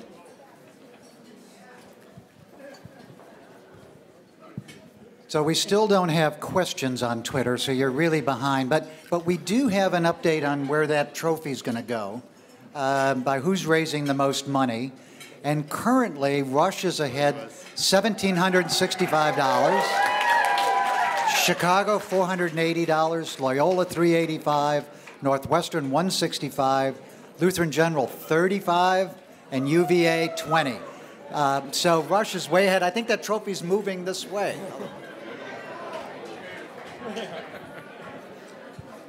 So I haven't even heard UVA speak yet, but I just donated $500. So yeah. There you go, Rush. Anyway, so all right, so yeah, UVA do not disappoint, okay? So I think our first question was going to go to Dr. Charlton. Do you have a microphone there? So firstly, congratulations to both sets of speakers. An excellent job. I didn't remember which is from which university, so I apologize for that. My question pertains to the gold standard. So the gold standard itself was abandoned in 1971. No country has sustained it. So and I'm one of two of the authors of the ASC guidelines here. There are 100 million people with fatty liver disease. No one on that panel thinks that we should be biopsying anything close to a small fraction of that. So is the team that suggests that this is the gold standard, is the gold standard a good thing, or that it should be abandoned like the actual gold standard was? So you're not recommending it? Not to everyone. We're recommending it to a select group of people in which the gold standard needs to be used, when we need to be right or when we're just not sure due to confounding factors. It's a test that we turn to for histology. Histology, fibrosis, is a histological measure. And that's the reason we were brought here today, discuss the gold standard for the evaluation of fibrosis. And when you measure blood pressure, do you measure it directly or with a sphygmomanometer, just out of interest? I'm sorry? When you measure blood pressure, do you measure it directly or with a sphygmomanometer, just out of interest? When we need the most accurate blood pressure and in a critically ill patient, we do measure directly with a line, arterial line. And that's a direct measure of. So in the clinic, yes, we use the blood pressure cuff, but in the ICU, when there's a critically ill patient, we use an A-line. So you measure blood pressure with A-lines. That's why you use an A-line. What's that? You measure blood pressure with A-lines. When we need accurate measure in a critically ill patient, when we can't rely on the blood pressure cuff, we use an A-line. So I think it's important to separate the definitions of gold standard. Again, we believe that the definition of gold standard is a test that can be done accurately under reasonable conditions. And I think what we've proven tonight is that the rate of complications, if you were to extrapolate the data to the population that needs assessment for fibrosis, these are no longer reasonable conditions. Now, if you think about other gold standards in medicine, the gold standard for diagnosing Alzheimer's disease is a large brain biopsy or examination of the brain at autopsy. Technologic advancements over the last 3 decades have allowed us to develop non-invasive imaging techniques and scoring systems where we can now diagnose Alzheimer's disease, get ahead of it, and try to treat it without having to wait for the patient to be deceased to examine their brain. So this is similar in that we have an opportunity with technologic advancements to get ahead of the complications and accept that gold standard means under reasonable conditions, and biopsy is just not that. You're arguing that MR elastography, arguably the best. FibroScan. To reach the large population non-invasively, FibroScan can do it. The small drop in accuracy ends up being insignificant when you consider the larger population that you're reaching and able to help. So what are you trying to determine? If a patient has low to moderate grade fibrosis, they can fall in any one of those ranges. I'm interested in advanced fibrosis. So low grade or moderate, with the most or even rapidly moderate grade progressive disease. Those are the people at highest risk for complications in the immediate future. We need to be able to diagnose advanced fibrosis. F3, F4, FibroScan is shown to be non-inferior to liver biopsy when you look at the studies comparing paired biopsies from the same patient. So if you had a patient in your clinic sitting there and they potentially had stage 1 or stage 2 fibrosis, you don't care. You're not going to be more vigilant about controlling their diabetes, having them lose weight, watch their diet. We should be vigilant about that with the patients who don't even have NAFLD, who don't even have All right, NASH. I have a question. Yeah. Good job. As the other member in the room who was on the guidelines, I have another question. So the question is actually whether it is, whether non-invasive imaging is equivalent or could supplant biopsy, essentially, right? The problem is that what you're arguing is that the diagnosis of advanced fibrosis, and I would actually argue with you, but the problem is, you see, that the rest of the spectrum of fibrosis is not potentially as accurately assessed by non-invasive imaging techniques, right? So if you look at the effect of fibrosis on survival, so you start to see a statistically significant impact, it's with stage 1, right? But who cares about stage 1? You really see a bump at stage 2. Mm-hmm. So I want you to comment on the accuracy, the performance characteristics of non-invasive imaging with stage 2 fibrosis, not cirrhosis, stage 2 fibrosis, and just comment on that if you could. So our opponents have tried to supplant the definition of gold standard as the most accurate test. Again, they've gone over and over again about the inaccuracies of transient elastography. But the only study that actually looked at the quality of liver biopsy in terms of how reproducible it is in assessing the exact stage, F1 versus F2, are those studies with paired biopsies. And I think we're seeing a falling short on liver biopsy's part in terms of its ability to do that with accuracy. If these studies are showing a 40% discordance between paired biopsies on the same patient, 40% that vary by one stage of fibrosis or more, which means there were patients who had paired biopsies that differed by 2 stages of fibrosis. MR elastography, in the only study that's compared those two directly, had equivalent performance to liver biopsy when you're looking at the concordance rate and the diagnosis of the exact stage of fibrosis when you compare it to the larger wedge biopsy that they were able to confirm the data with. As you saw in my slides, with the early stages, low to moderate stages of fibrosis, again, the transient elastography, which we say may be the most readily available non-invasive imaging test, is very unreliable. And so, you know, at this time when we have pipeline medications in the works, such as OCA, that can be used potentially for intervention on patients with early stage 1, stage 2 fibrosis. It's important for us to know exactly whether they have, you know, fibrosis, the disease process going on in the liver, so that we can do something about it. Now, we start treating those patients. How do we know if we're successful or not? How do we know? We re-biopsy multiple times through their treatment course. That's not feasible. That is not something I would consider under reasonable conditions. Right. So again, we're not arguing that there's not a role for these non-invasive imaging tests. You know, in fact, we use them all the time in our clinic. It's just the question that we were brought here today was to discuss the gold standard. And in our minds, the gold standard is the test that you want to have as the test that you go to whenever you really need to know what's going on. And fibrosis, again, is a histologic definition. We can only see histology with pathology, and we obtain pathology with the liver biopsy. If stage F1 and F2 are as important as we think they are, then it's even more important to reach the entire population that has steatohepatitis and potentially early stage fibrosis, most importantly, late stage fibrosis. And I think that we can no longer accept that biopsy can reach this population, and we need to know our answer from every single one of those patients.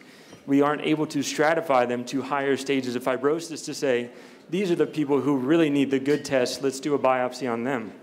We do not have the ability to do that. We need to reach all the patients that need our help. All right, I think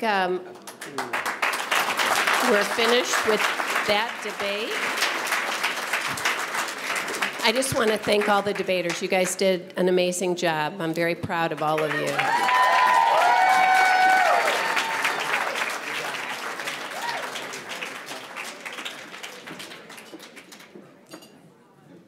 All right, so I would like to make note of the fact that we are on time. Okay, so good job, timekeeper.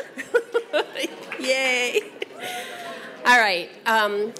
While we are doing something with the dinner, Vicki Shaw and Mary Welty, the Associate Medical Advisory Committee co-chairs, are going to come up and speak, I believe. Hello, everyone. This has been an amazing night. We're 2 debates in with 1 more left. I'm Vicki Shaw, PA from Rush. I'm Mary Welty. I'm the nurse practitioner from Northwestern. And we're the co-chairs for the Associates MAC. And we're grateful for everyone to be here today. We wanted to let you know what our Associates MAC does. It's consistent of PAs, NPs, RNs, PharmDs, social works, and dietitians. And we get together and we do wonderful things. We are trying to, one big thing is hepatitis C, which is one of the things that I do a lot about. And we're trying to make sure that everybody's being tested for hepatitis C, which they're not. So we are working with different groups to try and make sure that the patients are getting tested.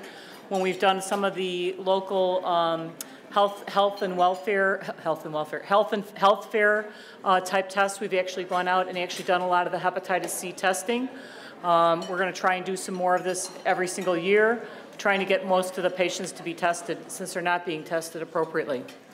The other thing that we have coming up, so if you're ready for more CME or continuing education and a free dinner, on March 15th we'll be holding a CE event, March 15th, Thursday, in the Illinois Medical District, and we'll be doing HCC and transplant, and we're going to be having kind of a multidisciplinary talk, 2.5 hours of CE credit. So if you're interested, please join us. We would love to have you there. Okay. And I think we are going to give an update on the trophy standings. Update. There we go.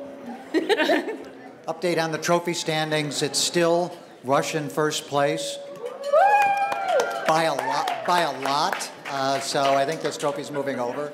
And more importantly, you also need to vote for each of the debates.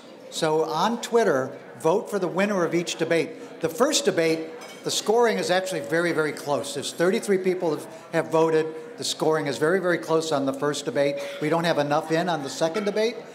So keep those votes coming in for the winners of each debate by the people that have listened, not the judges.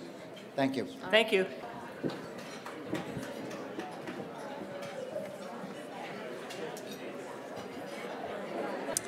Okay. All right, you guys almost in your chairs. Are you ready? Here we go. Topic near and dear to my heart, transplantation. Remember, UVA, do me proud. I gave you a lot of money in your name, in your honor. Are there girls debating? Oh, yeah, I can say girls because I'm a girl, okay? I can say that. I didn't even know the women were debating, and I gave money to them. Good job. All right, so here we go. You guys have to quiet down. All right, so this debate is on the waiting periods for transplanting patients with alcohol-induced liver disease. All right, this is going to be a good one. First up, we have the University of Virginia, who's taking the pro position. Can you guys, hey guys, stop talking. Thank you. Okay, good. So first up, University of Virginia is taking the pro position, arguing that the abstinence period should be the same for all patients undergoing evaluation for transplant. Dr. Curtis Argo is the mentor. And debating for the University of Virginia, Dr. Jessica Davis and Dr. Bethany Reitman. All right, next is Northwestern University. Their fellows will take the con position, arguing that the abstinence period should be determined on a case-by-case basis. Dr. Priya Madur. And the fellows representing Northwestern are Dr. Justin Boyk and Dr. Nikolash Mazumder. Okay. Great. All right. Good luck to all the debaters. Watch the timekeeper. All right. My name is Bethany Vrootman. I am one of the second-year GI fellows at University of Virginia. We wanted to start by saying thank you to the American Liver Foundation for having us here up here tonight to talk about waiting periods for transplanting patients with alcohol-induced liver disease. You'll hear from our colleagues later that we need to transplant patients with alcohol-related liver disease with variable sobriety periods. We are going to explain to you why having a demonstrated abstinence period of a consistent length is key to maximizing outcomes and fairly allocating organs. We are not going to argue that 6 months is the right abstinence time period or the relative fairness of an arbitrary length of time to specific transplant populations. We have no disclosures. Just as a reminder, alcohol-induced liver disease includes both alcoholic hepatitis and alcohol-induced cirrhosis, so we'll be touching on both of these topics tonight. We would like to say from the start that we will likely agree with our opponents on 2 important points. First, we agree that alcohol and use disorders are a medical condition and do not simply reflect a moral failing on the part of the patient. For this reason, organ allocation in the setting of alcohol-related liver disease should be based solely on outcomes data and not be influenced by social stigma or moral judgment. Second, it is evident that patients with severe alcoholic hepatitis refractory to medical therapy have an extremely poor prognosis. We agree that there is likely a subpopulation of these patients for whom liver transplant would be life-saving. Our argument is that the current selection methodology is not adequately developed to justify customized sobriety periods. So, why should we require an abstinence period, and why should it be the same for all? Recidivism rates are high. Relapse post-transplant worsens survival. Our ability to predict who will relapse is poor, and the selection process for transplant listing is already subjective enough, with significant inter- and intra-institutional variability. Numerous studies have looked at recidivism rates following transplant for alcoholic cirrhosis. In these studies, patients were required to be abstinent for 6 months prior to transplant. The rates of relapse at 1 year of post-transplant range from 8 to 22% and increase to 30 to 40% at 5 years post-transplant. Some studies have even reported 5-year relapse rates of up to 50%. These are 2 studies demonstrating the high prevalence and incidence of alcohol usage post-transplant. On the left, a prospective study by DiMartini at the University of Pittsburgh in 2006 that found that at 1 year post-transplant, 22% of patients had used alcohol. At 5 years post-transplant, that number nearly doubled, with 42% of patients admitting to alcohol use and 20% of them drinking heavily. In a meta-analysis by Kodali et al. On the right, the annual incidence for any alcohol use was 4.7%, and it was 2.9% for heavy alcohol use. It is the cumulative rates of relapse to any use or heavy use that become particularly worrisome. In reality, the rates of relapse post-transplant may be even higher than what the literature suggests, as many studies relied on self-reporting, and patients are likely to underreport alcohol relapse after transplant due to fear of criticism and stigmatization. These rates of recidivism post-transplant are already high despite the current emphasis on and the importance of abstinence that is implied by the 6-month rule. If we start making pre-transplant abstinence optional for some patients, it sends a message that patients' alcohol use doesn't matter, which could result in patients thinking that post-transplant abstinence is also optional. This is important because alcohol relapse post-transplant has negative consequences. Several studies have shown that alcohol relapse after transplant worsens graft survival and survival outcomes. In a study by Rice et al., 300 patients who underwent a liver transplant for alcoholic liver disease, alcohol relapse was identified as an independent predictor of graft loss with a hazard ratio of 1.78, and continuous heavy drinking was strongly predictive of graft loss with a hazard ratio of 2.57. Here you can see a Kaplan-Meier survival curves for allograft loss after transplantation in patients who returned to heavy continuous drinking and patients who did not. The dotted line represents those that returned to heavy continuous drinking, and as you can see, the proportion of patients free of graft failure is clearly much lower than that of the patients who remained abstinent. Overall, Patient survival is also significantly worse in patients who resume abusive drinking post-transplant. In this study, 300 patients were transplanted for alcoholic liver disease, and it followed for 10 years. As you can see in this graph, alcohol relapse, regardless of how heavy, did not significantly result in any changes in survival in the first 2 years post-transplant. However, survival at 10 years post-transplant was significantly different between those who abstained and those who relapsed. At 10 years, survival decreased to 40% in patients who resumed any alcohol at all, and to a dismal 20% for those who resumed abusive drinking, compared to an 80% survival in those who remained abstinent post-transplant. At present, our ability to predict who will relapse is poor. The current 6-month rule is not perfect by any means. It admits patients who will relapse post-liver transplant, while also forcing a significant number of patients with a low relapse risk to wait for transplant listing. However, it remains in use because it's convenient for transplant centers, simple to apply, and at the present time, we haven't found a better alternative way to predict relapse. Having an abstinence period also allows time for hepatocyte healing and possible liver recovery, and gives patients the opportunity to begin substance abuse counseling to address their primary disease process, their alcohol use disorder, that is driving their liver disease. So this is a summary table of all studies to date that have commented on risk factors or predictors of relapse post-transplant in alcohol-related cirrhosis. As you can see, numerous studies have been performed in this area. However, a number of the results of said studies are inconsistent or conflicting, most notably involving the 6-month abstinence period.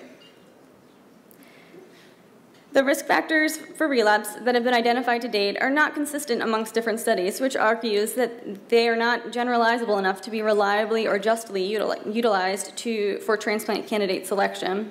No single factor seems to be of major importance as a predictor, including abstinence alone. It is more likely that a constellation of risk factors, when combined together, are more strongly associated with relapse. This suggests that a new approach is needed, particularly one in which the number of risk factors a person possesses is calculated into a score that can be objectively used to predict relapse risk. While past attempts at this have unfortunately been unsuccessful, continued efforts are clearly warranted.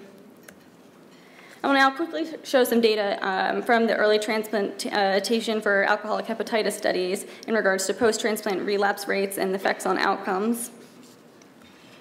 This is a table of the 3 studies that have been done to date. There were quite a few patients who relapsed to drinking following liver transplant for acute alcoholic hepatitis. It's crucial to remember that the patients who underwent liver transplant for severe ALCHEP in these trials were selected by extremely stringent but not uniform criteria, despite this being up to 24% of them.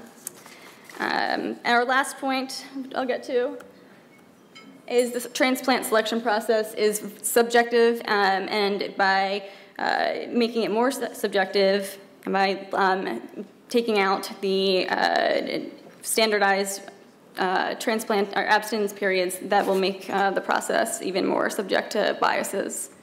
Okay. So those are a few points. Thank you very much.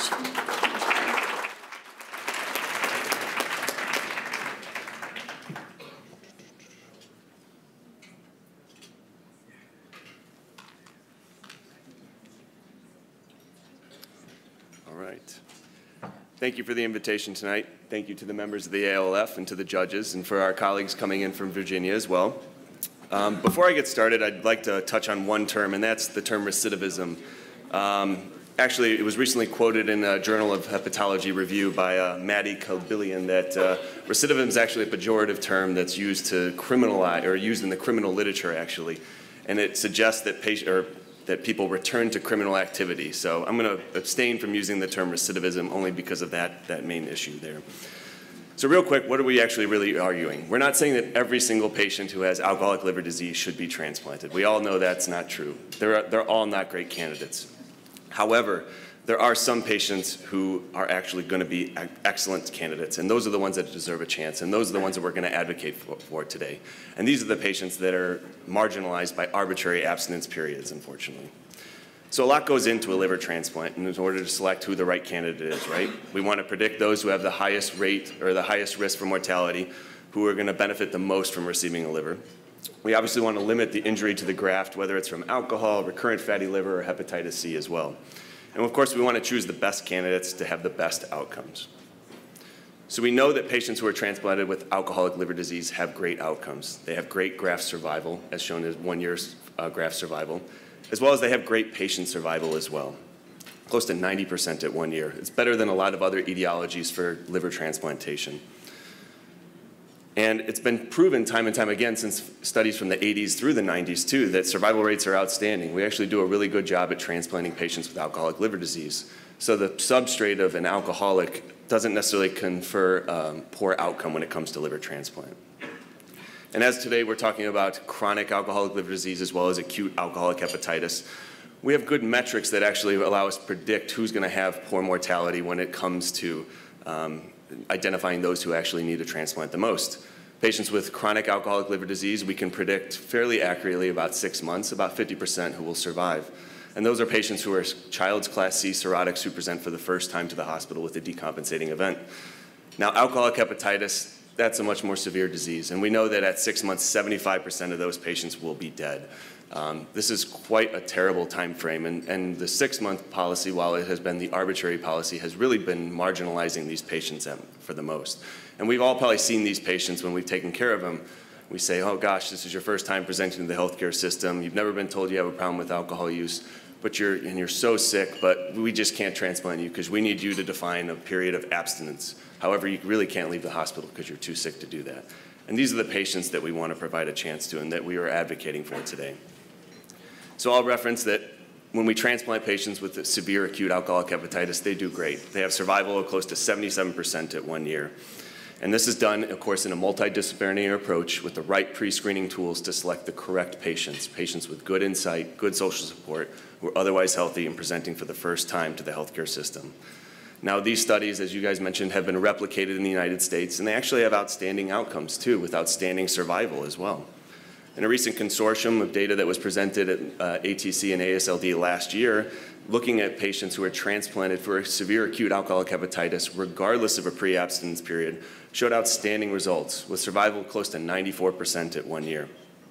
And more interestingly, the rates of return to harmful drinking patterns were quite low. They were close to historical rates of 20%. And the death rate related to return to drinking is also quite low, close to 5%. But one of the key things in this very large study, and one of the most current ones, is that the pre-abstinence period here was not associated with a return to drinking pattern. And it wasn't how many drinks the patient consumed leading up to their first presentation or to their transplant. And it wasn't for how long they were drinking. It was, did they have good insight into their disease? If they weren't willing to accept their alcoholism, they had a poor outcome and had a high chance to return to alcohol use after transplant. Now, you touched on the fact that studies have shown that the return to drinking rates are quite variable, and I agree they are. They range from anywhere from 0 to 49%. And this is because the metrics that are used to assess return to drinking are quite variable. So some of these studies actually will collect if you have 1 sip of alcohol at a wedding 8 years later after your liver transplant, you're considered a relapser of alcohol use. Whereas others are looking at actual harmful rates of amount of drinking, those that are more than a daily recommended amount. What we should focus on, rather, is that the graft loss and the rates of relapse, or the deaths that are related to the rates of relapse, are really the more important factors here. And these are quite low, and they've been demonstrated in studies from the 1980s through the 1990s, and more recently in the consortium data that I demonstrated to you as well. So why wouldn't we want to consider transplanting some of these patients who could be considered good candidates? Well, we already know that they have great outcomes. The return to alcohol rates are too high. Well, I would argue that they're actually they're not measured correctly, however, but the graft failure and the death that's related to return to alcohol rates are quite low and otherwise acceptable. Patients with alcoholic hepatitis are going to soak up all the organs within a region, and nobody else is going to have a share. Well, as you guys already touched on, the rate of candidates who actually qualify who have severe alcoholic hepatitis are quite low. So only 3.3% of patients who presented with severe ALCHEP were actually qualified and ended up receiving a transplant. This is a very small number at large, but I would submit to you that if this was your family member or your friend, that you would be very interested in providing this life-saving opportunity. And last but not least, the donation rates will drop. The public will sour to the transplant centers that transplant wet alcoholics or people who have been drinking recently. And this is probably not the case. Now, this is one of the only studies that we have, but this is a recent survey of the lay public that showed that most respondents are actually quite neutral to the fact of transplanting patients who have been recently drinking. And in fact, 3/4 of the lay public would still consider donating their own organs to patients who recently were drinking as well. So we take that out of the picture and submit to you, at least as at this point right now, we can choose candidates who are going to have great outcomes, who have low rates of return to drinking, who have minimal effect on the organ supply, who have with a minimal effect on the public opinion as well.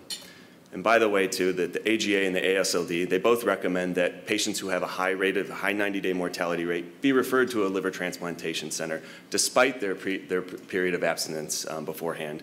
And the ASLD even goes as far in their guidelines to say that arbitrary fixed abstinence periods have not been associated with lower rates of return to alcohol use. Thank you.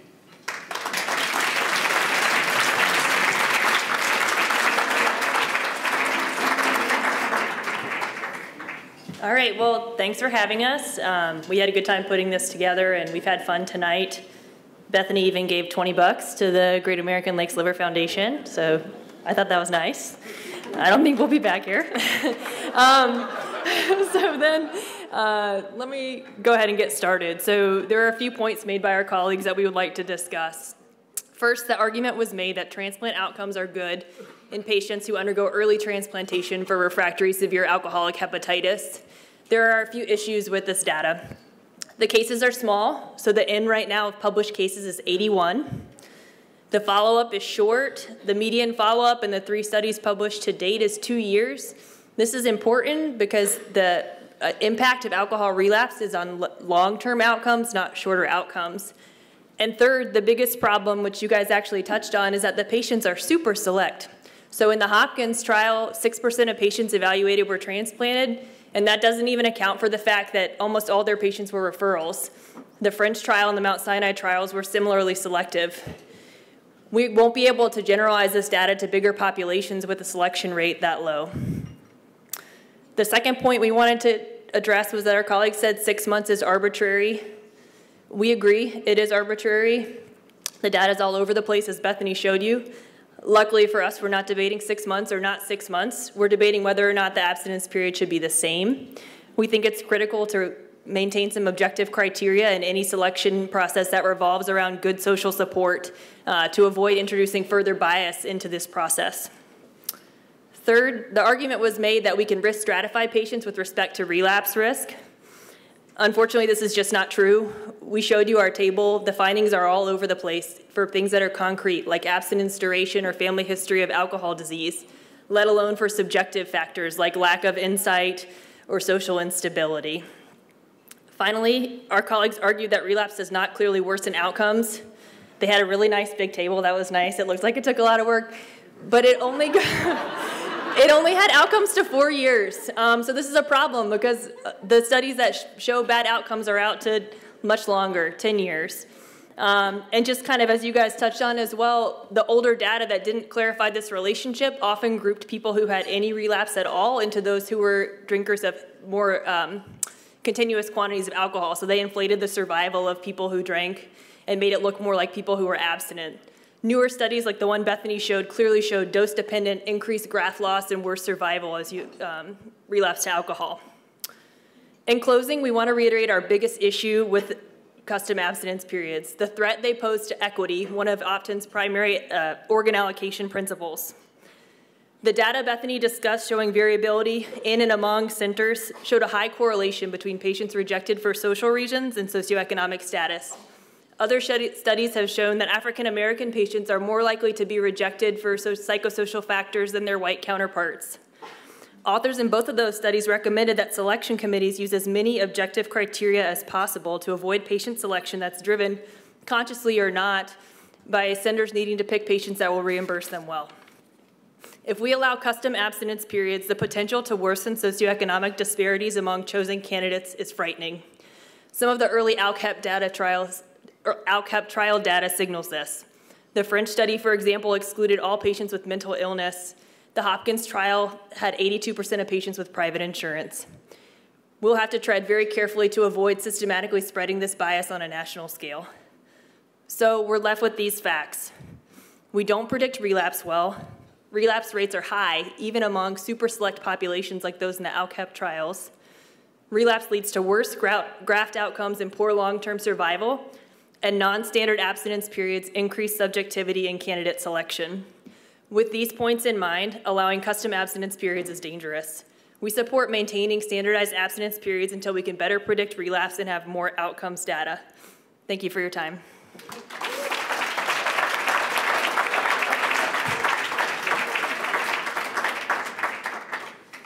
Thank you, everybody, and thanks for the great debate tonight. My name is Nick. I'm from Northwestern. We're here for the econ side. Just to remind everyone, our debate is on whether everybody should have a standardized metric for being evaluated and yes, no, to go forward with liver transplant based on MELD and injury disease severity, or whether each patient should be individually looked at. And while we agree that ethical and racial and social economic disparities are present in all aspects of medicine, I would posit that our opponents have not put forward a single test that would be good for all patients getting evaluated for this, which is their side, and I agree with them. There's no perfect test for our side either. There's no perfect test on a case-by-case basis, otherwise this wouldn't be a debate. Everything we do in medicine is a case-by-case basis. Everything we do in medicine is based on the severity of illness of the patient and how much they would serve to benefit from the intervention, which is organ transplantation, how much they would serve to be harmed, which in our case would be death or return to alcohol or societal harm from loss of the organ to somebody who otherwise might have been benefited.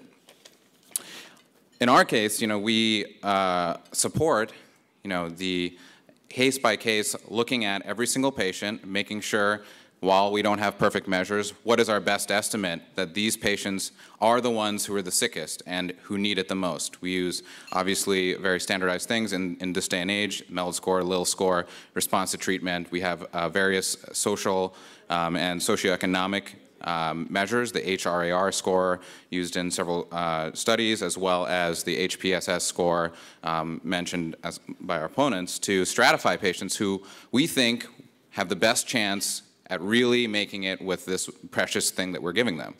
And alternatively, we don't ascribe to the fact that we need to give organs to patients who are going to get better, and we have good measures, statistical measures on large populations of who's not going to get better and who is going to get better. So in summary, we can look at our patient populations. We, again, are not advocating that every single patient needs to get liver transplanted if they're drinking. We're advocating that patients who are the sickest, who we think would benefit from the liver itself, and who have a low risk of relapse would be the ones we would give this delicate and very precious resource to, rather than having every single patient have to check some box, whether it be a time-measured box of 6 months, 1 month, whatever you want to say, whether it be any other type of box. And I would point again to Justin's outcomes. A counter-argument is that they don't follow long enough. What are they following? I mean, basically, everybody in this room, if we had a liver organ transplantation, we would be relapsers, right? But does that mean that your graft is going to fail and you're going to die from that? Does that mean that you didn't undergo treatment and you can cope with it? Our argument is that each person is a different person, and each person should undergo a different evaluation to say that, yes, they are ready for this organ, or no, they're not ready for this organ, and unfortunately, this is the nature of the disease. So our argument is that each patient in an individualized state in our modern society should have a case-by-case evaluation as to whether they're ready and whether they would benefit. And we are against the argument that there is any criteria that would universally be correct in terms of time, in terms of any other measure, which we posit our opponents have not provided. So that's what I got. All right. So, questions? Maybe I'll start. So, it's a very important question about introducing bias into the selection process. And I'd like you to think about that a little bit further.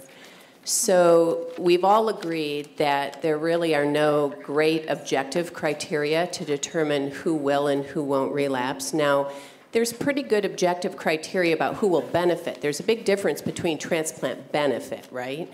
And you showed that people with alcoholic hepatitis, for example, benefit a lot from transplantation versus, medical therapy alone. So given the fact that you don't have great objective criteria upon which to base your decision-making, how do you ensure that you don't further introduce bias into your selection criteria when you're giving somebody a randomly assigned amount of abstinence, whether it be 1 day, 5 months, 10 years? So I think the question for us, and the answer for us would be, we wouldn't actually base it on time of abstinence. We would base it on psychosocial measures and evaluation that were used in the trials to look at patients who presented acutely ill and were, on the death's door, and they didn't have the luxury of proving so much abstinence, but yet, even though there were some relapse rates of alcohol, the graft survival and everything was excellent, as we mentioned. And we would posit using biologic criteria, as we use the MELD instead of waitlist time, which was the previous measure before that. We would posit, even though there's not perfect, the HRAR or HPSS or whatever a psychosocial measure, which of course is prone to bias, but we believe is less prone to bias than a blanket measure for all patients, all comers, for a time period or some other type of measure. That would be our. I'll ask the Virginia team, should a individual who needs a liver transplant, clearly alcoholic liver disease, and will die but has a living donor and a supportive family, would that adjust your evaluation? Does the availability of a living donor make you maybe rethink your position? That's a good point. I think when we were doing research for this topic, we discussed that it's debatable whether 6 months is appropriate, especially in people who have severe alcoholic hepatitis who obviously aren't going to be alive long enough to have that period of sobriety. So discussing having the required abstinence period be shorter across the board is totally reasonable, but I remain very worried that if we suggest that it should be different for every single person, that we'll just end up cherry picking patients and doing things in a really unfair way. I think it's a good question, right? Because we see our patients who have family members who will offer at the bedside, how about they take my organ or my liver?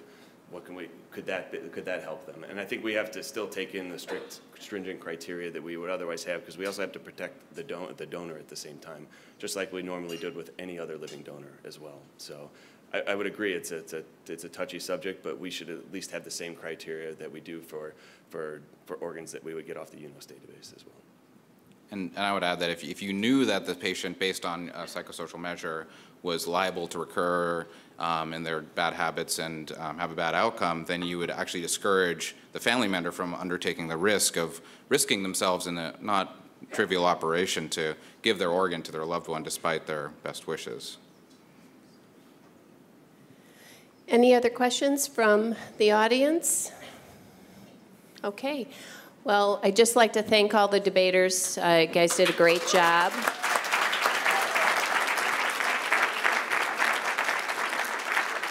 And I think we need to give the judges a few minutes to go over their selections and chat amongst yourselves, and then we're going to announce the winners. So don't leave, because you don't want to miss the winner selection.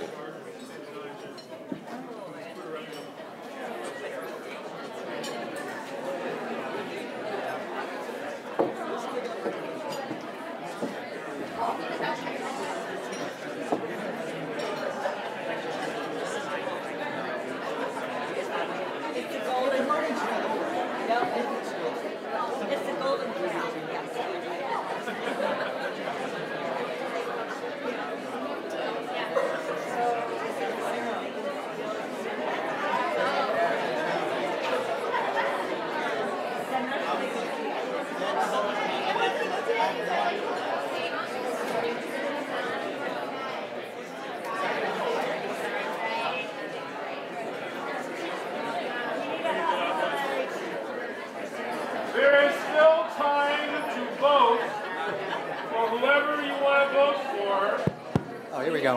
Here we go. Here we go. So the cup, the golden cup that I think we're going to be drinking champagne out of later, the current fundraising competition totals as of about 30 minutes ago, so it could be updated, is Rush, $2,865, UVA, $720, and if Steve Caldwell is listening somewhere, there's still time for him to vote online and put some money in. U of Chicago, $655, Lutheran General, $535, Loyola, $405, Northwestern, $370, and ALF General, $650. Northwestern at the bottom? I don't know. This is not good. All right, so keep the votes coming in. And with the fundraising, who's going to win the cup? So that is now complete and official. And I guess Steve Caldwell didn't phone in his $2,145 to take it over. So it goes back to Rush. It's real home. $2,895. Thank you.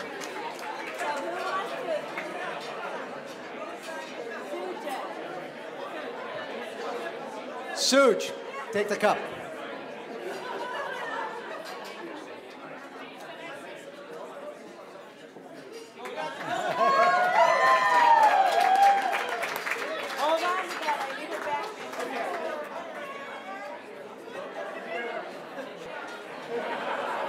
So, if Jackie's around, Jackie, could you come up?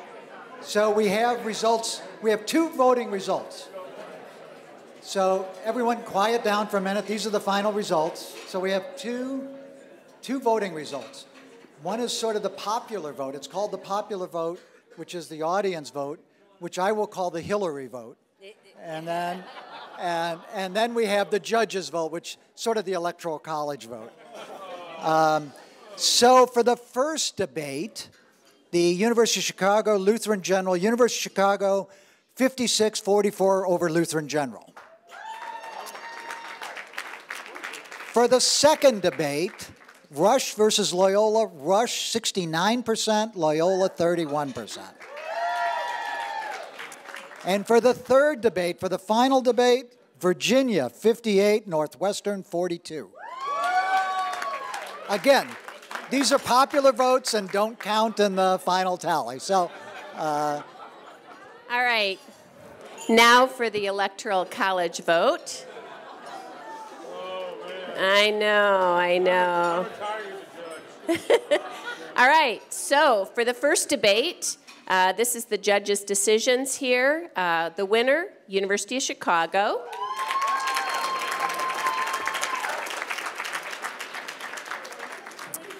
For debate number 2, Rush University.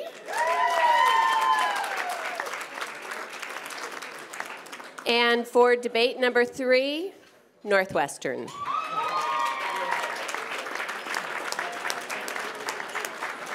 So I just, once again, I just wanted to thank all of the participants, all of the mentors, and all of the fellows. This is a huge amount of work. I know that I've done it, and it's more terrifying, I think, to be a fellow than to be the mentor, but it's equally terrifying for everybody. They all did an amazing job. They all really did their research, and I think their presentations were outstanding. So thanks to everybody who participated.